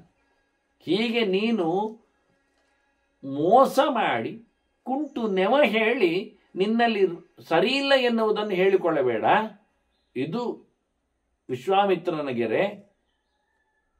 ಯಥಾಕಥಾಚ ಅವನು ಹೇಳುದು, ಯಥಾ ಯಥೈವ ಜೀವೇದ್ಧಿ ತತ್ ಕರ್ತವ್ಯಂ ಅಹೇಳಯ. ಯಾವುದೇ ರೀತಿಯಾದ ಒಂದು ಮೋಸದ ಕಪಟದ ತನದಿಂದ ನೀನು ಬದುಕಲಿಕ್ಕೆ ಇಷ್ಟಪಡೋದಲ್ಲ. ಬದುಕಲೇಬೇಕಂದಾಗ, ಅದಿಲ್ಲದೆ ಅಸಾಧ್ಯ ಅಂದಾಗ ನಡೆಸುವುದರಲ್ಲಿ ತಪ್ಪಿಲ್ಲ. ಹಾಗಾಗಿ ಆಗ್ತದೆ ಅಲ್ಲ. ಈ ಮಾಡಿದ ಮೂಟೆಯ ತಪಸ್ಸಿನ ಕಥೆ ಅಂತದ್ದು ಮಾರಾಯ. ಈಗ ತಪ್ಪು ಮಾಡಿದರೆ ಇಷ್ಟು ಹೋಗ್ತದೆ ಅಂತ ಉಂಟು, ಒಪ್ಪು ಮಾಡಿದರೆ ಇಷ್ಟು ಬರ್ತದೆ ಅಂತ ಉಂಟು. ಪುಣ್ಯ ಪಾಪಗಳ ಒಂದು ಸಮೀಕರಣದ ವ್ಯವಸ್ಥೆ. ನೀನು 16,000 100,000 ವರ್ಷಗಳಲ್ಲಿ ಮಾಡಿದ ತಪಸ್ಸಿನ ಕಥೆ ಮಾರಾಯ, ಏಕ ಕ್ಷಣದಲ್ಲಿ. ಈಗ ಸಾವುಕ್ಕಿಂತ ಬದುಕು ಶ್ರೇಷ್ಠ ಅಂತ ಹೇಳಿದೆ, ಆದರೆ ತಪಸ್ಸನ್ನು ವ್ಯಯಿಸಿಕೊಳ್ಳುವುದಕ್ಕಿಂತ ಬದುಕು ಶ್ರೇಷ್ಠ ಒಂದು ನೋಡ್ಬೇಕಲ್ಲ. ಬದುಕಿದರೆ ಧರ್ಮ ಮಾಡ್ತೇನೆ ಹೇಳಿದವ, ಮಾಡಿಕೊಂಡಿದ್ದರೆ ಧರ್ಮ ಕಳೆದು ಹೋಗುದಾದ್ರೆ ಬದುಕೇನು ಪ್ರಯೋಜನ? ಇದು ತರ್ಕ ಚಂಡಾಲನಲ್ಲಿ ಇತ್ತು. ವಿಶ್ವಾಮಿತ್ರ ಏನು ಹೇಳ್ತಾನೆ, ಸೋಹಂ ಜೀವಿತಮಾಕಾಂಕ್ಷನ್ ಅಭಕ್ಷಸ್ಯಾಪಿ ಭಕ್ಷಣಂ ವ್ಯವಸ್ಯೆ ಬುದ್ಧಿಪೂರ್ವಂತೆ ತದ್ಭವಾನ ನಮನ್ಯತ. ನಾನು ನೀನು ತಿನ್ನಬಾರ್ದು ಹೇಳಿದ್ದನ್ನು ತಿಂತೇನೆ ಅಂತಲೇ ಹೊರಟಿದ್ದೇನೆ, ತಿಳಿದೆ, ತಲೆ ಕೆಟ್ಟಲ್ಲ. ಅವೇನು ಹೇಳಿದ, ನೇದಂ ವ್ಯವಸಿತಂ ಅಂದ. ನಿಂದು ಬುದ್ಧಿ ಸಮ ಇಲ್ಲ, ವ್ಯವಸಾಯಾತ್ಮಿಕ ಬುದ್ಧಿ ಏಕೆ, ನಿಂದು ಭಾರಿ ಡೈವರ್ಟ್ ಆಗಿದೆ ಮೈಂಡ್ ಎಲ್ಲ. ಹಾಗಾಗಿ ನೀನು ಕಲಬೆರಕೆ ಧರ್ಮಕ್ಕೆ ಹೊರಟಿದ್ದಿ. ಒಂದು ಏಕತ್ರ ಯೋಚನೆ ಮಾಡಿಕೊಂಡ್ರೆ ಇದನ್ನು ಮಾಡಲಿಕ್ಕೆ ಬರ್ತದೆ. ಇಲ್ಲ, ನಾನು ತಿಳ್ಕೊಂಡಿದ್ದೇನೆ, ಬುದ್ಧಿಪೂರ್ವಂ ವ್ಯವಸ್ಥೆ, ನಾನು ತಿಳಿದೇ ಮಾಡ್ತಾ ಇದ್ದೇನೆ, ಬದುಕುವನ್ನೇ ನಾನು ಬಯಸಿದ್ದೇನೆ. ಅದೇ ನನಗೆ ಹೆಚ್ಚಿನ ತೀರ್ಪಿಗೆ ಸಾಯ್ಬೇಕು ಬದುಕಬೇಕು, ಸತ್ತ ನಂತರ ಒಟ್ಟಾಗುವ ಕೆಲಸಕ್ಕಿಂತ ಬದುಕಿದ್ದಾಗ ಆಗುವ ಕೆಲಸ ಹೆಚ್ಚು ಎನ್ನುವುದನ್ನೆಲ್ಲ ನಾನು ಯೋಚನೆ ಮಾಡಿಕೊಂಡು ತಿನ್ನಬಾರದನ್ನೇ ತಿಂದು ಬದುಕಬೇಕೆನ್ನುವುದನ್ನೇ ಗಟ್ಟಿ ಮಾಡಿಕೊಂಡು ಒಂದೇ ಬುದ್ಧಿಯಲ್ಲಿ ನಿಂತಿದ್ದೇನೆ. ನೀನಾಯ್ತು ಹೇಳು, ನೀನಾಯ್ತು ಹೇಳೋದು ಬೇಕಿಲ್ಲ. ಯಾಕೆಂದ್ರೆ ನೀನು ಒಪ್ಪಿಗೆ ಕೊಡದದ್ದನ್ನು ನಾನು ತಿಂದದ್ದು ಅಂತ ಆಗ್ಬಾರ್ದು. ಭವಾನ್ ಅನಮನ್ಯತ ಆಗ್ಲಿ ಅನ್ಲಿಕ್ಕೆ ನನ್ನ ಬಲಾತ್ಕಾರದಲ್ಲಿ ಅಲ್ಲ, ಮತ್ತೆ ನನ್ನ ತರ್ಕದಲ್ಲಿ, ನನ್ನ ಚಿಂತನೆಯಲ್ಲಿ, ಧರ್ಮದ ಗೆರೆಯಲ್ಲಿ. ಅದೇ ದ್ರೌಪದಿ ಹೇಳಿ, ಧರ್ಮಶ್ಚ ಸೂಕ್ಷ್ಮ ನಿಪುಣ ಉಪಲಕ್ಷ್ಯ ಅಂತ. ಏನು ಧರ್ಮ, ಹೇಗೆ ಧರ್ಮ ಅಂತ ತಿಳಿಲಿಕ್ಕೆ ಭಾರಿ ಕಷ್ಟ ಉಂಟು. ಎಕ್ಸ್ಪರ್ಟ್ ಬರಬೇಕು. ಕೆಲವು ರೋಗಿಗಳು ಸಿಗ್ತಾವೆ ಡಾಕ್ಟ್ರಿಗೆ, ಎಂಥ ಮೆಷಿನಿಗೂ ಸಿಗುವುದಿಲ್ಲ ಅವನ ರೋಗ, ಎಂಥ ತಪಾಸಣೆಗೂ ಗೋಚರಿಸುವುದಿಲ್ಲ, ಎಂತ ಮಾಡಿದ್ರೂ ಅವನು ಸಿಗಿಬೀಳುತ್ತಾನೆ. ಆದರೆ ರೋಗಿ ಸತ್ಯ ರೋಗಿ. ಅದೇನಾಗು ಎಕ್ಸ್ಪರ್ಟ್ ಒಬ್ಬ ಬರಬೇಕು, ವೈದ್ಯ ಕಂಡುಹಿಡಿಲಿಕ್ಕೆ. ಎಲ್ಲಿ ಅಂತ ಹೇಳಿಕೊಂಡು, ಇದು ಮುಖ್ಯ.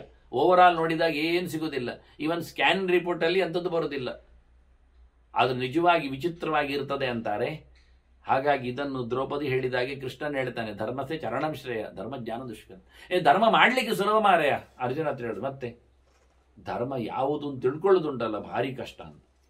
ನೋಡಿ ಇಲ್ಲಿ ಯಾವುದು ಧರ್ಮ ನೋಡಿ, ಚಂಡಾಲ ಹೇಳಿದ್ದು ಧರ್ಮಮ, ವಿಶ್ವಾಮಿತ್ರನ ಧರ್ಮ ನೋಡಿ. ಎರಡು ಕಡೆಯಲ್ಲಿ ಏನು ಭಯಂಕರ ಮಾತುಗಳಿವೆ, ಚಿಂತನೆಗಳಿವೆ, ವ್ಯವಸ್ಥೆಗಳಿವೆ. ಇನ್ನೂ ಅವರ ಕೈಯಲ್ಲಿ ಬೇಕಾದಷ್ಟು ಬಾಂಬುಗಳಿವೆ. ಇವ ತಪಸ್ಸಿನ ಬಗ್ಗೆ ಹೇಳಿದ್ದಕ್ಕೊಂದು ಉತ್ತರ ನಾವು ಮುಗಿಸಬೇಕಾಗ್ತದೆ.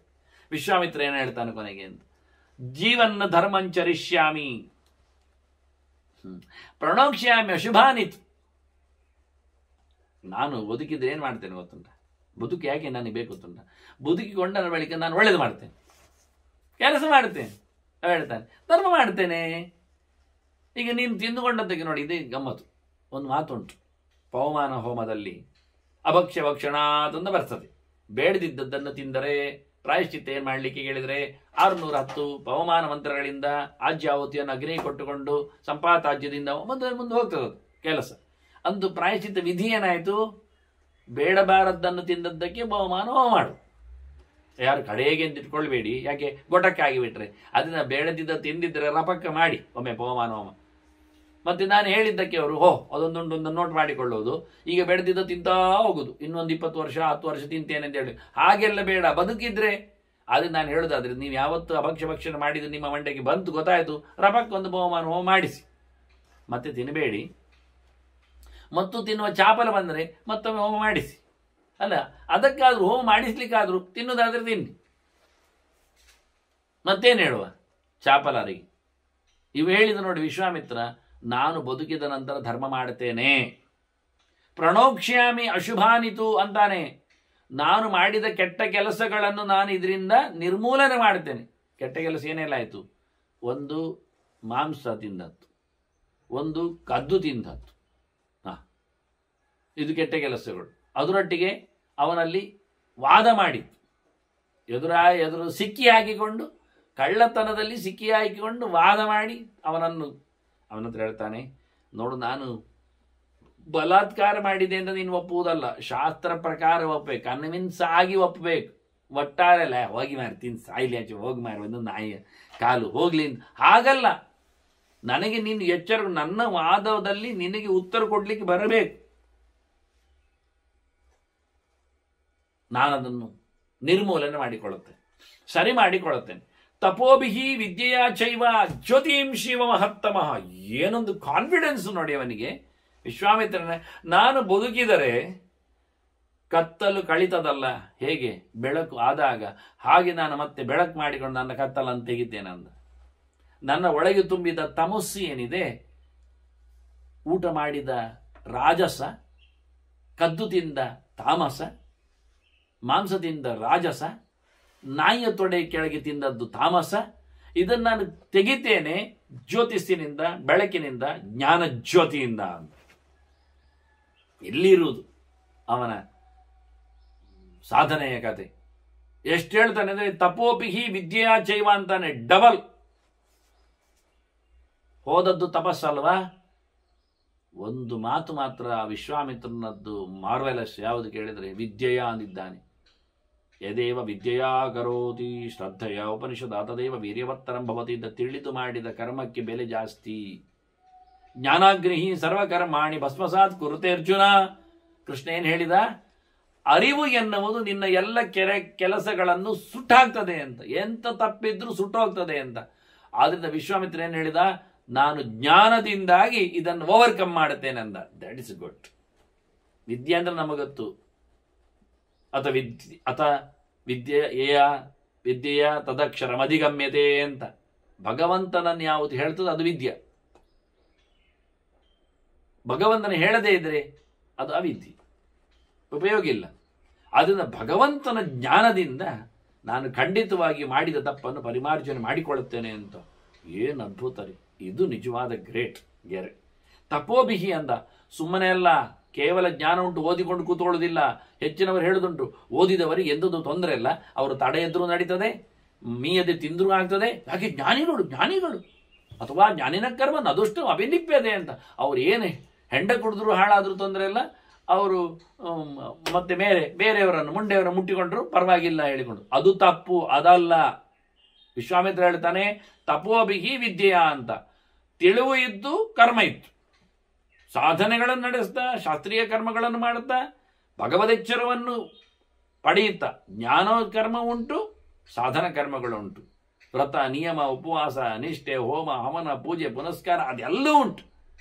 ಅದೆಲ್ಲವನ್ನಿಟ್ಟುಕೊಂಡು ತದ್ಧಿ ತಪಃ ಅಂತ ಹೇಳಿಕೊಂಡಾಗೆ, ಆನಂತರ ಯಜ್ಞದಾನ ತಪಕರ್ಮ ಅತ್ಯಾಜ್ಯಂ ಹೇಳಿದಾಗೆ, ಯಜ್ಞದಾನ ತಪಸ ಅನಾಶಕೇನ ಅಂತ ಹೇಳಿದಾಗೆ. ಹಾಗಾಗಿ ಕೇವಲ ಓದುವಲ್ಲ, ಇಲ್ಲ ವಿದ್ಯೆ ಶಬ್ದದಿಂದ ತಪಸ್ಸು ಬರ್ತಿತ್ತು. ಅದು ಹೇಳಿಕೊಳ್ಳದೆ ಕರ್ಮಯೋಗವನ್ನು ಜ್ಞಾನಯೋಗವನ್ನು ಎರಡನ್ನು ಇಟ್ಟುಕೊಂಡು ವಿಶ್ವಾಮಿತ್ರ ಸ್ಪಷ್ಟವಾಗಿ ತನ್ನನ್ನು ಸಮರ್ಥನೆ ಮಾಡಿಕೊಂಡಿದ್ದಾನೆ. ಇಷ್ಟು ಹೇಳಿದ ನಂತರವೂ ಚಂಡಾಲನಿಗೆ ಏನು ಮಾತಿತ್ತು ಎನ್ನುವುದನ್ನು ನಾವು ಕೇಳಬೇಕಲ್ಲ. ಸುಮ್ಮನೆ ಬಿಟ್ಟುಕೊಟ್ನ, ಹೇಳಿದ್ದಾನೆ, ಒಪ್ಪಿಕೊಂಡ ಅಂತ.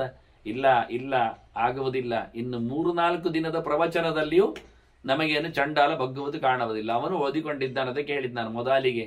ಸಾಮಾನ್ಯ ಅಲ್ಲ, ಚಿಂತನೆ ಸಾಮ್ರಾಜ್ಯ ಎಷ್ಟು ದೊಡ್ಡದಿದೆ ಅಂತ ನೋಡುವ. ವಿಶ್ವಾಮಿತ್ರ ನಾಯಿ ತಿಂದನ ಇಲ್ವಾ ಎನ್ನುವುದನ್ನು ಮತ್ತೆ ಸೇರಿದಾಗ ಕೇಳುವ. ವಂದನೆಗಳೊಂದಿಗೆ ಶ್ರೀಕೃಷ್ಣ ಅರ್ಪಣಮಸ್ತು. ನಾರಾಯಣ ನಾರಾಯಣ ನಾರಾಯಣ.